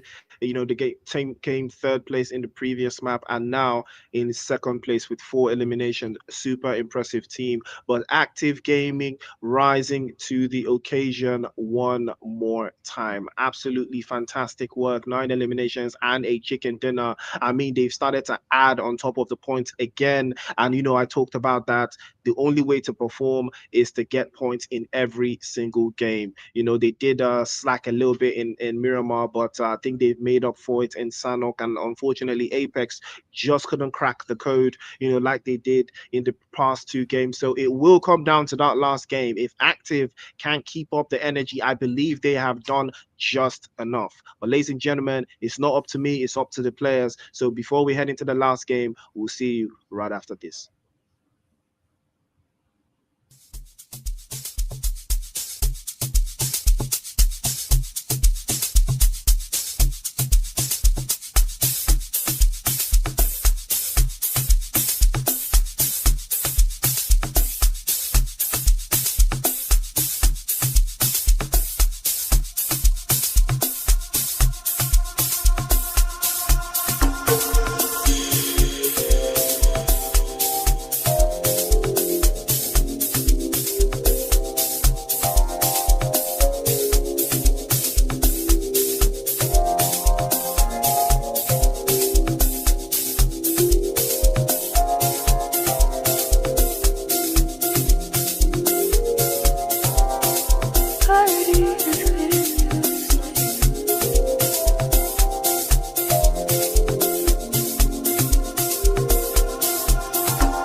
the situation in front of us.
the situation in front of us. And I think it's time we talk it out and forget all the fuss. And if it's not me, I'll have to understand, and I'll be out your way. No drama involved, but if you feel it's me, if you feel I'm the one, you're gonna need to make a way for me to see. But as for me, you're the one in my heart. Time will come to the end, and I'll always be right by your side. But as for me, you're the one in my heart. Time will come to the end, and I'll always be right by your side.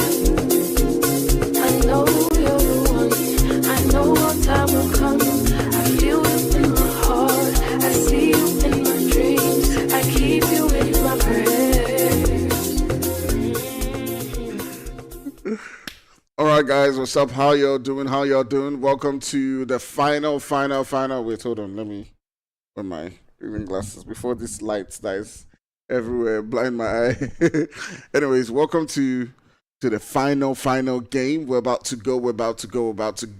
And we've been seeing so much action coming down from all of these teams, with Active Gaming winning the third game of the night. So it looked like for a moment that teams were beginning to approach them, but 10-11 had a very tough one for so many different teams that were on the vicinity with them, with the boys from Invincibles also trying as much as possible to catch up, but habitual being, a thorn in their side. So right now we'll be jumping into the third game of the night. Are we going to see maybe some crazy performance? Maybe Apex coming in with a 20 kill game and probably getting 30 points, and maybe that might just be enough for them to catch up onto the boys from Active Gaming. Right now, everyone in the lobby will be fighting tooth and nail. So let's hop into the game and join Priest and Enigma for this final one. See you guys after the game.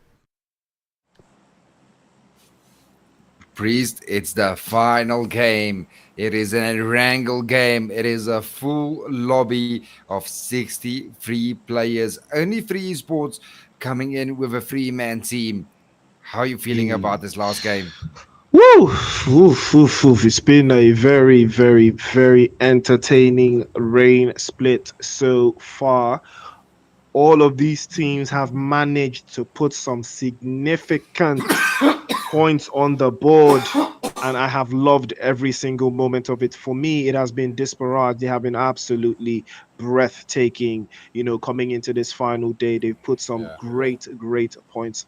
Even Dare Esports, all of these underdog teams, I have loved the way they've been able to perform, in this last couple of days. So yes, Enigma, I have enjoyed the MPL thus far, but it is not over until it is over. Active Gaming need to put at least some points on the board. They cannot allow Apex to gain any advantage, and now it is all left to them. Will they be able to keep it up?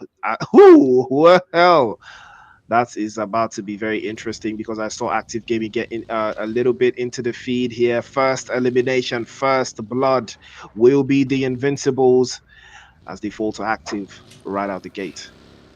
Active Gaming changing their spot here in the final game, coming in strong there on the southern side of this map and already on 1 kill up. Not bad at all for Active Gaming. But if they do get stopped very early in this game and Apex manages to get a chicken dinner with, let's say, 20 kills, what do you think is the probability of Apex actually winning this thing? Man, I don't like to talk about probabilities and all that stuff, because this game is so, it can go either ways, at any time, but it's not too far-fetched. Dream Team and 21st Century running into each other there. Roy will get the confirmation onto Archer, but unfortunately the Dream Team are just too spread just a little bit too thin, and they cannot do much. Lucid too far away from the rest of his comrades there, cannot get to the reset.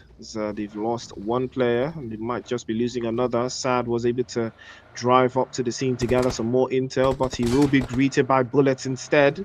We have to reconvene to a better position and reset to join the rest of his teammates, because this particular side of the map will not work. Yeah, they still have Lucid on that side of the map there, right with 21st Century. Sad makes his way back to Chris. We got Desperados right there on Fury Pier with Ray Shield Esports inside of Primorsk side. So that southwestern side, there's going to be a pretty hot spot indeed. Active Gaming making their way all the way back to their drop location where they normally go to. Going to take it a little bit slower after getting those kills on in. Now, man, what a beautiful first zone here with the extremists almost being center zone and all the other teams going where they normally went. No one out of place just yet. Everyone going to start looting up, making sure they got the best available armor, throwables, all the utilities that they need for this final game. And unfortunate for some teams, as two players have already been eliminated in the start of the first stage. I think things are going to start to calm down a little bit more now. Some teams might be a little bit more aggressive, knowing where they were starting off this day with the games that they had not getting what they wanted coming into the final game might be a little bit more risky. As they know they're probably just going to have a little bit of fun as they know they're not going to get at first three positions probably. Could be a mental, it's more of a psychological factor, coming into the game, losing a player right out the gate, knowing that you're not going to make as much points as you intend to, owing to that singular fact. So most of these teams already have their fates sealed coming into this final game. So I'm hoping to see some twists and turns going into the final third. I'm really expecting something out of the ordinary to pop, in this final game. Active already getting very, very ready here, but this Barrage, on the other hand, equally getting ready to put some serious points on the board here, because Bougie does have his sights set on that buggy there, waiting for Chris to get back inside. And the moment he decides to hop into that buggy, he will be sprayed away, and this Barrage might be able to get themselves the first elimination just across the board there. They have been absolutely fantastic coming into the finals so far. So there's a chance for them to make that top four, even top three, owing to that performance. But take a look at that. Bougie will get that knock as expected, as planned. You just gotta love it when a plan comes together. Chris will be confirmed. Dream team cut down by 50% now, 2 players away, and is all left to Sad, as he could just look on as his teammate got sent back into the lobby with the quickness. Disparaged up first elimination for them, and hopefully it will be the first of many. And here comes Sad. What is Sad going to do? Is he going to push on in? Is he going to try and get a little bit more placement for his team? There's still 2 alive, but they're split up so heavily. One still on that southern island and one on the main island on his bridge. But this Barrage, now you just saw there, Boji. He was just waiting patiently there. He had his crosshairs on the driver's seat, waiting for Chris to get into that vehicle, and it paid off. He got that knocking in. But look at Archer. Dream Team, is it just down to the last player? No, Sad and Lucid both made it to the main island. Lucid making it to those 6s there, just on the edge of where this barrage is. But Sad is currently on that hill, still above them. He might still engage with them. The extremist on that central position, right there close to Free Esports, as Free Esports did lose a player with Afro Gaming right there behind them, starting to rotate in as well. It looks like Afro might just pull up onto Free Esports here. Stoner taking some damage there, healing up. Are they going to push on in? Neo did get the knock and confirm. And there goes Aimbot. Aimbot getting another knock on in for Afro. And here it is all on Afro and Free Esports as they push on in. Please take us through this engagement.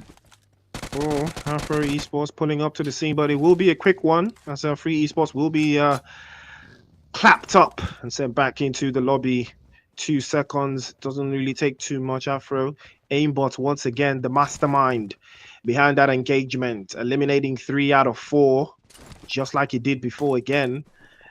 And I am loving Afro Esports' commitment into this final game. He shows time and time again how gracious they can be. They've got 4 eliminations now. They are, yeah, and I don't know why everyone is so surprised. Afro Esports did win the Hamatan split. So, them performing like this has always been a possibility. Maybe they just found their groove today. They tried their absolute best to deal with the lobby as is, but it was just unfortunate because most of the teams in the lobby play almost exactly the same way that they do. So before, in the previous Hamatan split, it was another set of teams and that they got access to, not necessarily this exact same players, Invincibles, Apex, all of those teams were not inside of the finals of the the Hamatan split. So this is a very different territory for them. Even inside of the super weekends, they struggled. They were averaging the same number of points across the super weekends, but it is equally as impressive now that they've started to wake up coming into this last couple of games. I'm pretty sure nobody expected them, to turn up, but here they are giving us, action, action, action. The Extremists, on the other hand, yesterday we saw Dollars do a crazy, crazy amount of work, but it looks like that has dissipated into the distance. We've not been able to see him rise, to the occasion like we're used to seeing. Unfortunately, Habitual Gaming equally suffering the exact same fate. So I'm really rooting for them if they can, at least finish off very, very strong in this final game. Yeah, 100% active gaming. As you mentioned, finally pulling up in this finals in the last day, finding their groove and starting to show us exactly why they were the previous champions. Just a little bit too late, but still, they had a pretty good day yet today. Pulling up those points, and it's going to push them up a little bit, but I think it's a little bit too late to make that top two positions. We're going to have to wait and see. Habitable Gaming making good compound here right in front of the Extremists, and Afro rotating quite close to them as well.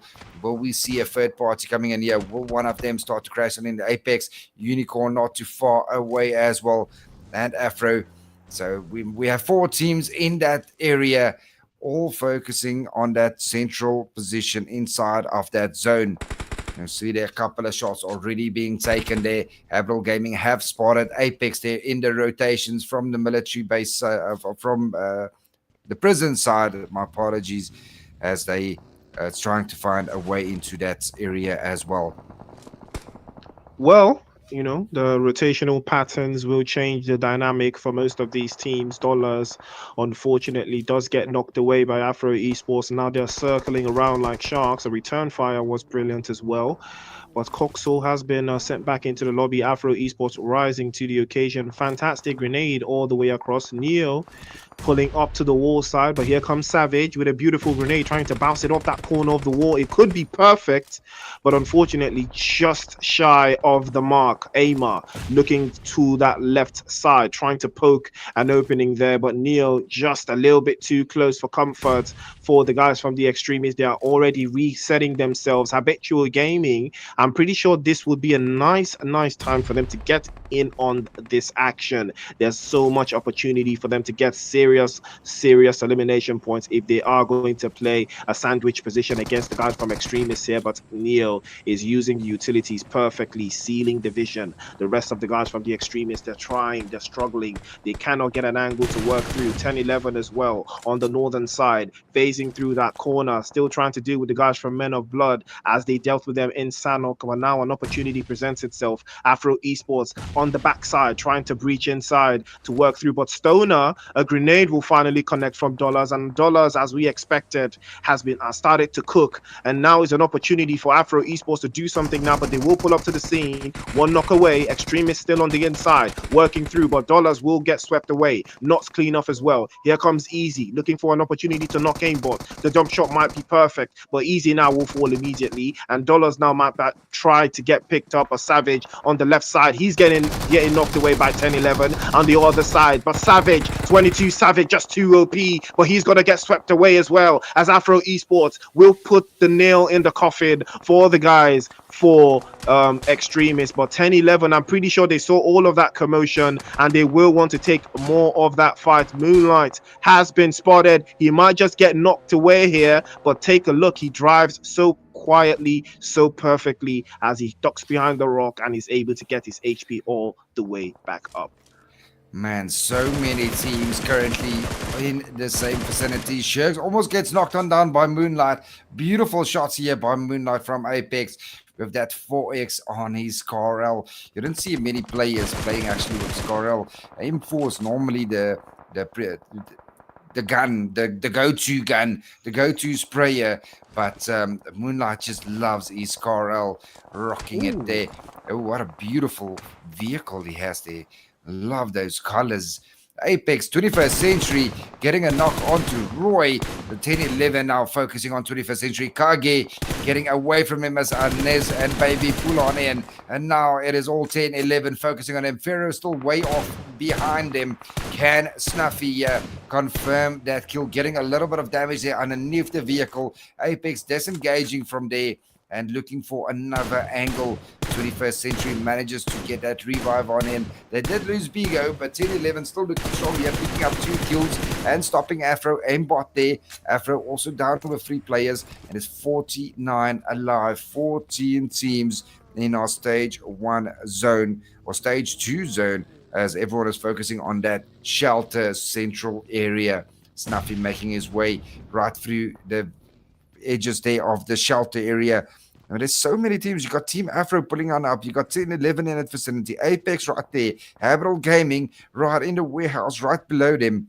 4 teams quite close to one another. Was third party Central. That was what we saw just right now. 21st Century Apex and 10-11 in a triangle of death between each other, shooting M4s and Scar Ls all across the board, tagging themselves, losing players left, right, and center. The danger of having to play around these parts, that is what it causes. So much potential, for third parties, and that is exactly what we saw. That Apex was trying to focus on 10-11, and 21st Century was trying to focus on Apex, and or rather 10-11 was trying to focus on 21st Century, and 21st Century was focused on Apex. So there was so much going on in that area, and now most of these teams, they did not engage fully. They did not commit to any of these engagements. So you can notice why they're all losing one player apiece. 10-11 lost Bego. I believe 21st Century lost Roy, and Apex, I believe they lost Rusty in that engagement. So they are down to, I believe, 2 players, or rather 3 players. So each team does have 3 players. Nobody is fully committing to any of these engagements. They put in a little bit of work there, but if someone gets punished, the team is not going to be resetting them. It is way too early to lose that. But take a look at Disparaged. Oh my days, what a split. Just take a look at Disparaged from the north, having every single corner held together. Now that is what you call a team that has learned, a team that has practiced. Take a look at that position. Absolutely breathtaking. Now this is the kind of placement and holdout that gets you results. Disparage showing exactly what they are made of, why they deserve to be in the grand finals, even why they can still overtake the guys from 10-11, because the way they've been performing so far, 10-11's performance unfortunately has been a little bit below par. They've not been able to get some significant points to move the needle, just yet, but Disparage have been doing just exactly that. So hopefully we will see more and more and more of that action going into the couple of next phases of the circle, Enigma.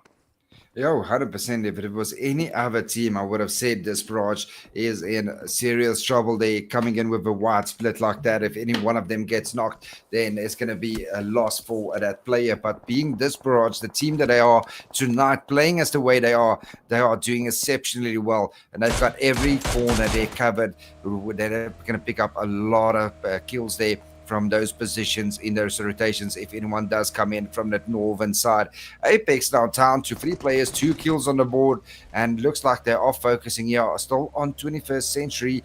Right in front of them as Anez and Unicorn is so close to one another. Kage coming in from behind for backup as well as Pharaoh, and we might just see Apex and 21st Century going head to head against each other as Kage is still in his vehicle right in front of him, trying to spot him with the vehicle.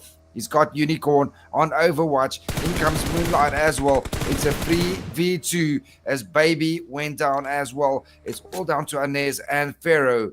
Can they stop 21st Century right here? Or is 21st Century going to stop the Apex train? Oh, Kage.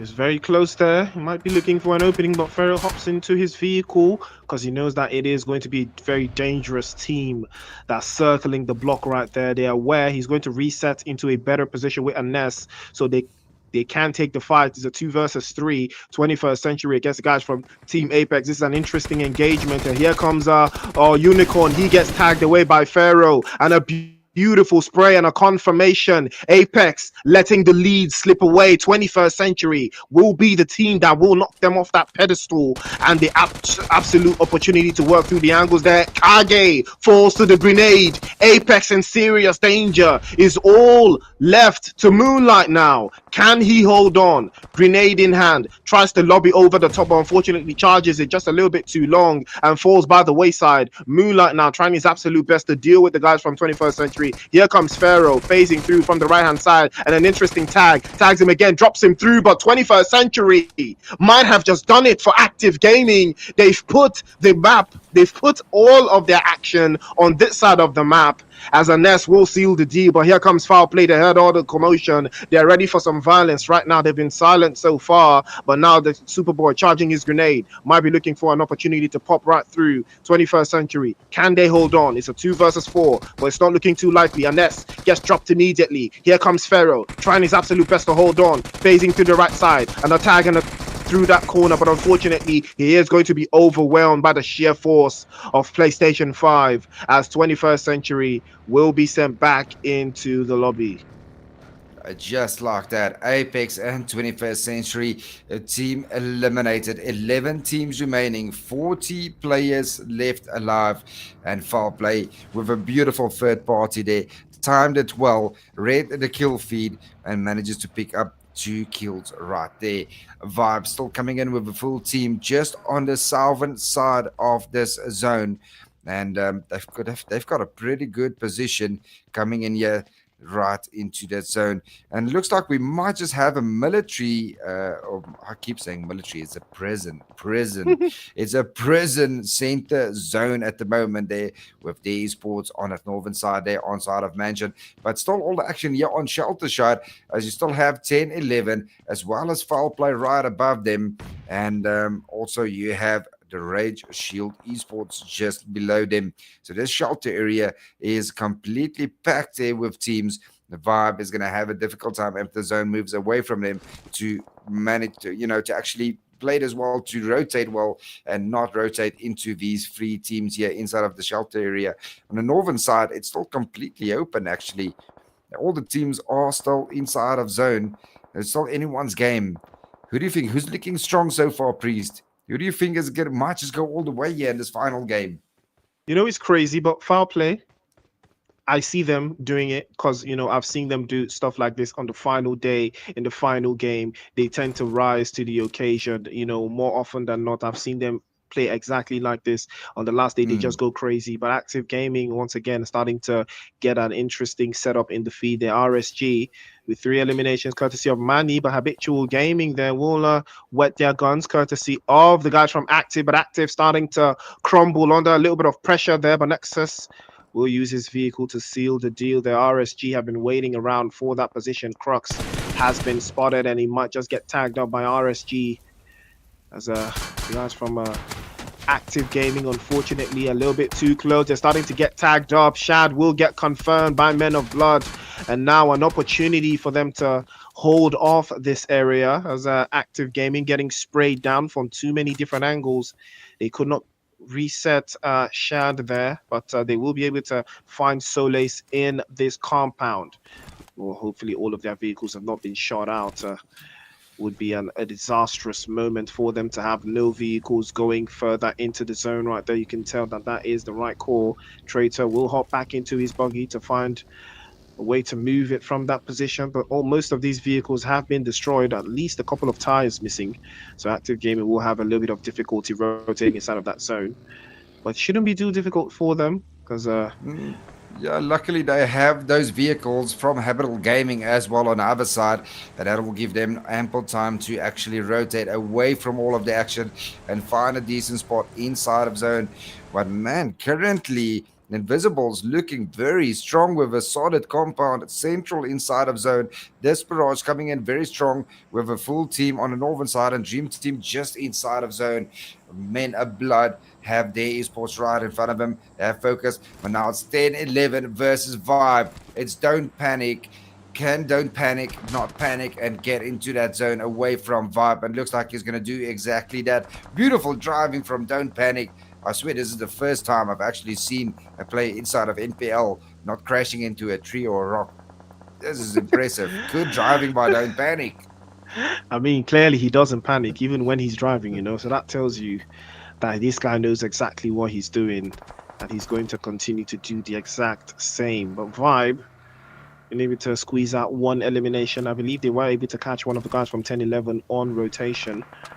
So hopefully Don't Panic will be able to find somewhere inside of that zone to call his own on that eastern corner. It is so unfortunate, you know, so unfortunate right now, because this is the kind of zone that would have favored, you know, Team Apex, and eastern zone all the way from Mansion, you know, Lipovka, all of those areas. It would have favored the guys from Apex heavily, but, you know, they got very, very complacent and they started to, you know, change their dynamic and how they play, and they suffer the consequences. Creed and the rest of the guys from Men of Blood will seal the deal for their esports there, and that will be the end of the tournament for their esports. I'm not sure they got the required amount of points that would put them in the grand finals, but absolutely stunning performance from them regardless. They have been absolutely a joy to watch. Dami Gyatso have been absolutely super to watch. 10-11 now continue the onslaught. Taiwo was spotted back. Don't Panic, he's going to get knocked away, but I don't think the reset will be happening in that area. But guys from Men of Blood, it looks like an interesting setup for them in that area.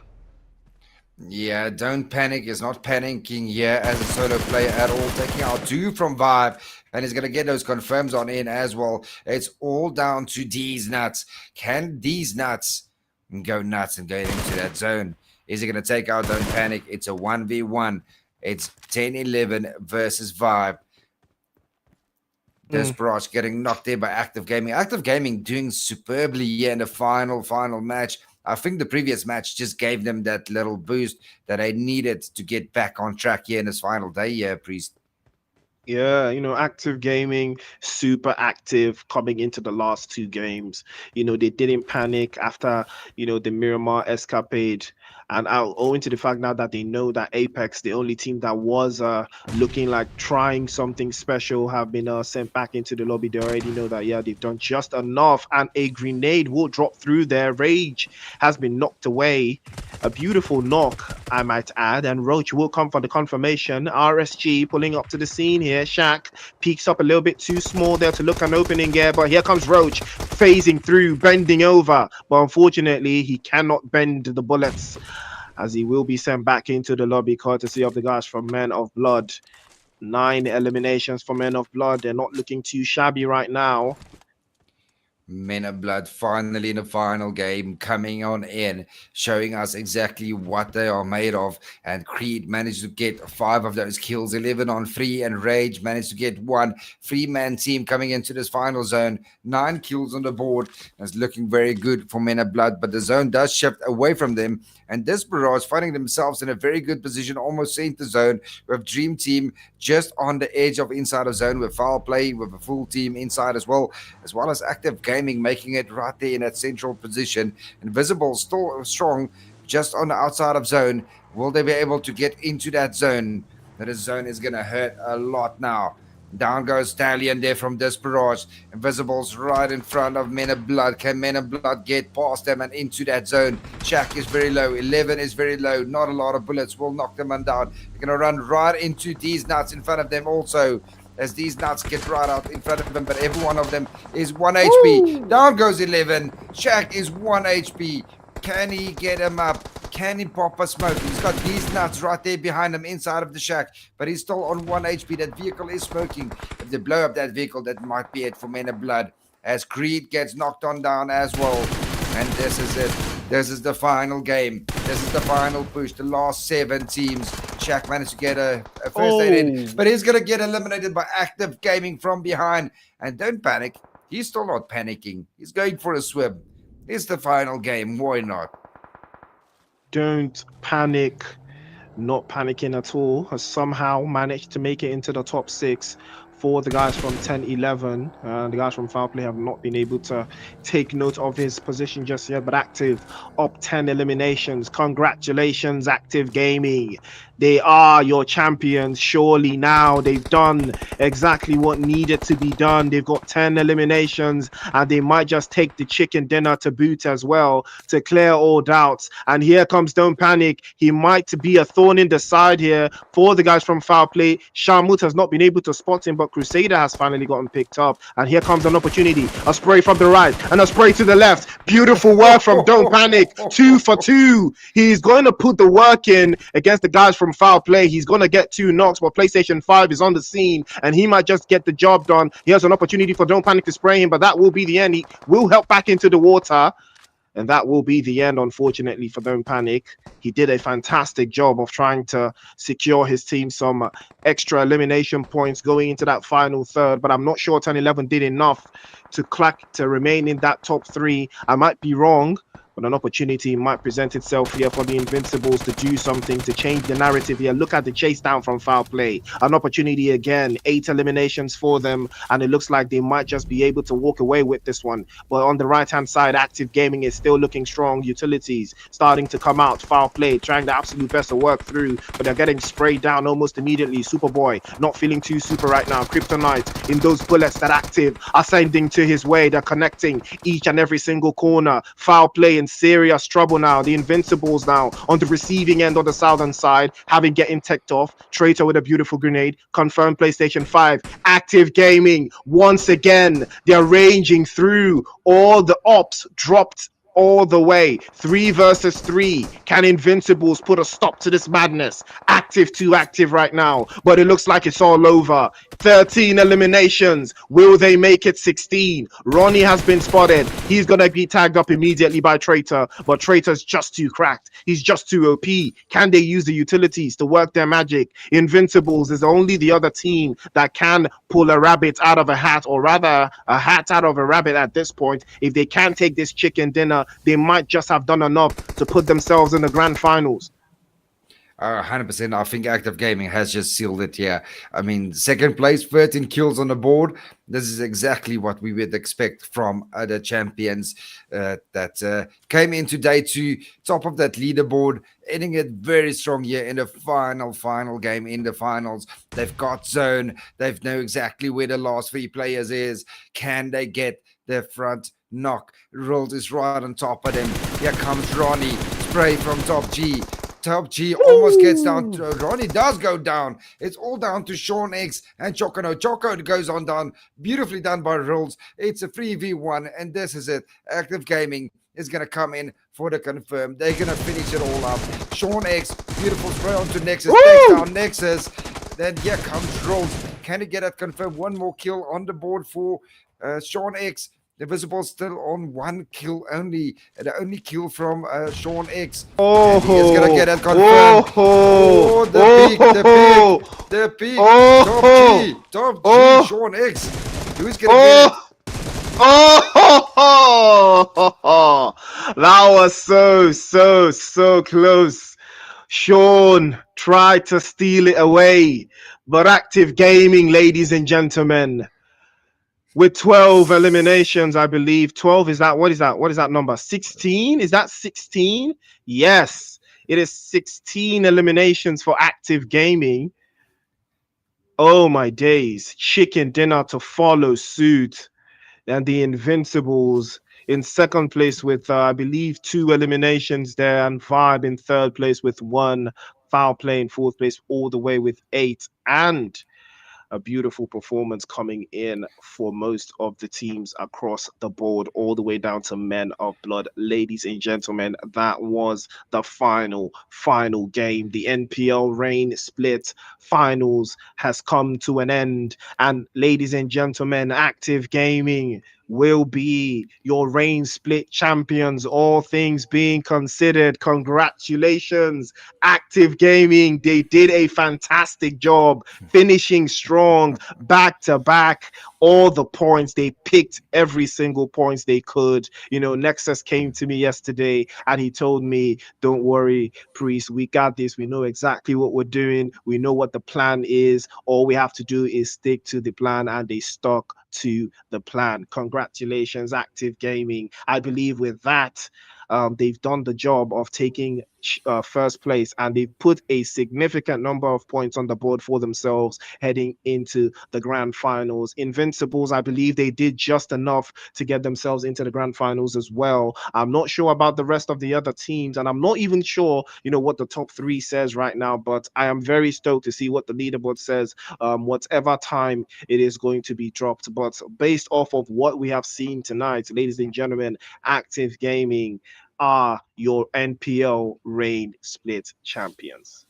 Well deserved indeed. Guys, if you want to follow 1080E, go look for them on Twitter and Instagram. The leaderboard will get posted there tomorrow.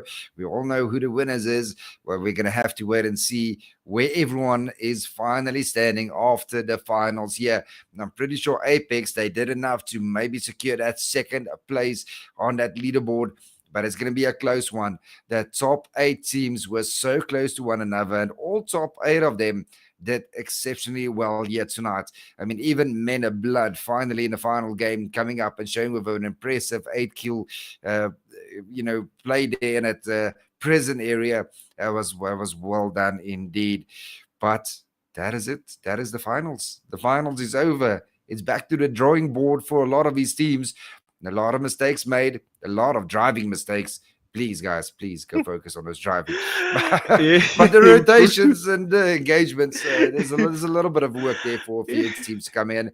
But impressive growth that I have seen from Foul Play. Looking forward to seeing what they can do next season again. Yes. Ladies and gentlemen, it is not over just yet.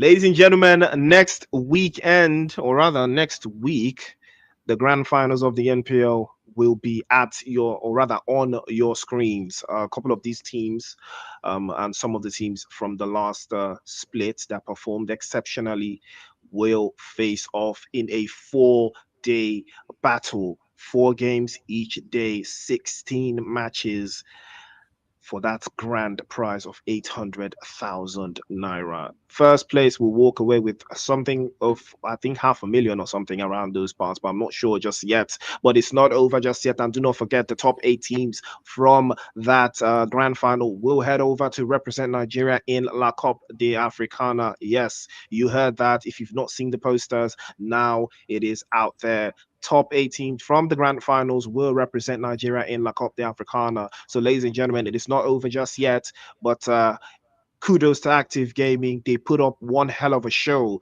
day in and day out, point after point. They scraped, they fought, they held on, and it paid off. Congratulations, Active Gaming, and I hope to see them in the grand finals, and I hope to see them in La Coupe d'Africana doing Nigeria proud and in tournaments after that. But it's not over just yet. Fire. I'm sure you're giggling. You can't even hold your excitement. I'm pretty sure you're about to jump for joy right now. So tell us. Let's see your face, Fire. Let's see your face. I know you're excited right now. This one does suit you now.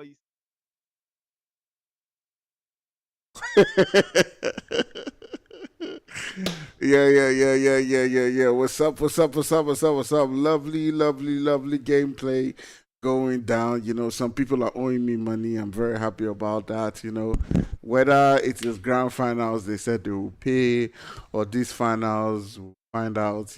But I believe I'm owed some money, and I believe I'm about to collect.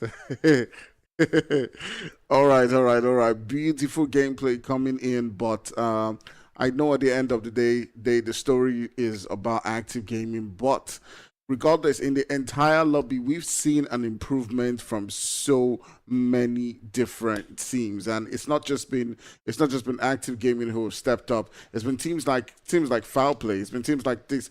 Like Disparage, who have stepped up their gameplay. It's been teams like, Habitual, their esports, who have been able to show exactly what they're capable of. Even Afro esports today stepped up a notch. They didn't have quite the same performance in the first or the second day, but in today's games, they tried as much as possible to put up a better performance. So we're curious to see how things finally go down in the grand finals. I hope you guys make sure you hit that like, hit that subscribe, turn on the notifications so you do not miss any one of those action that happens next week.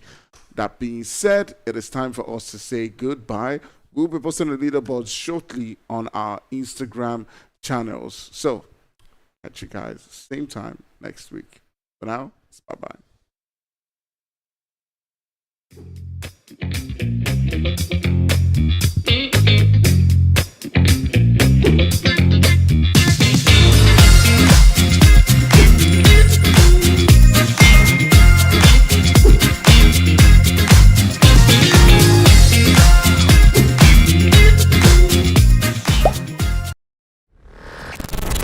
Do you think you've got what it takes?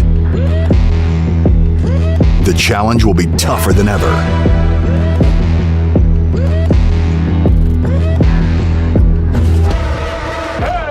In 2023, international esports has a new home.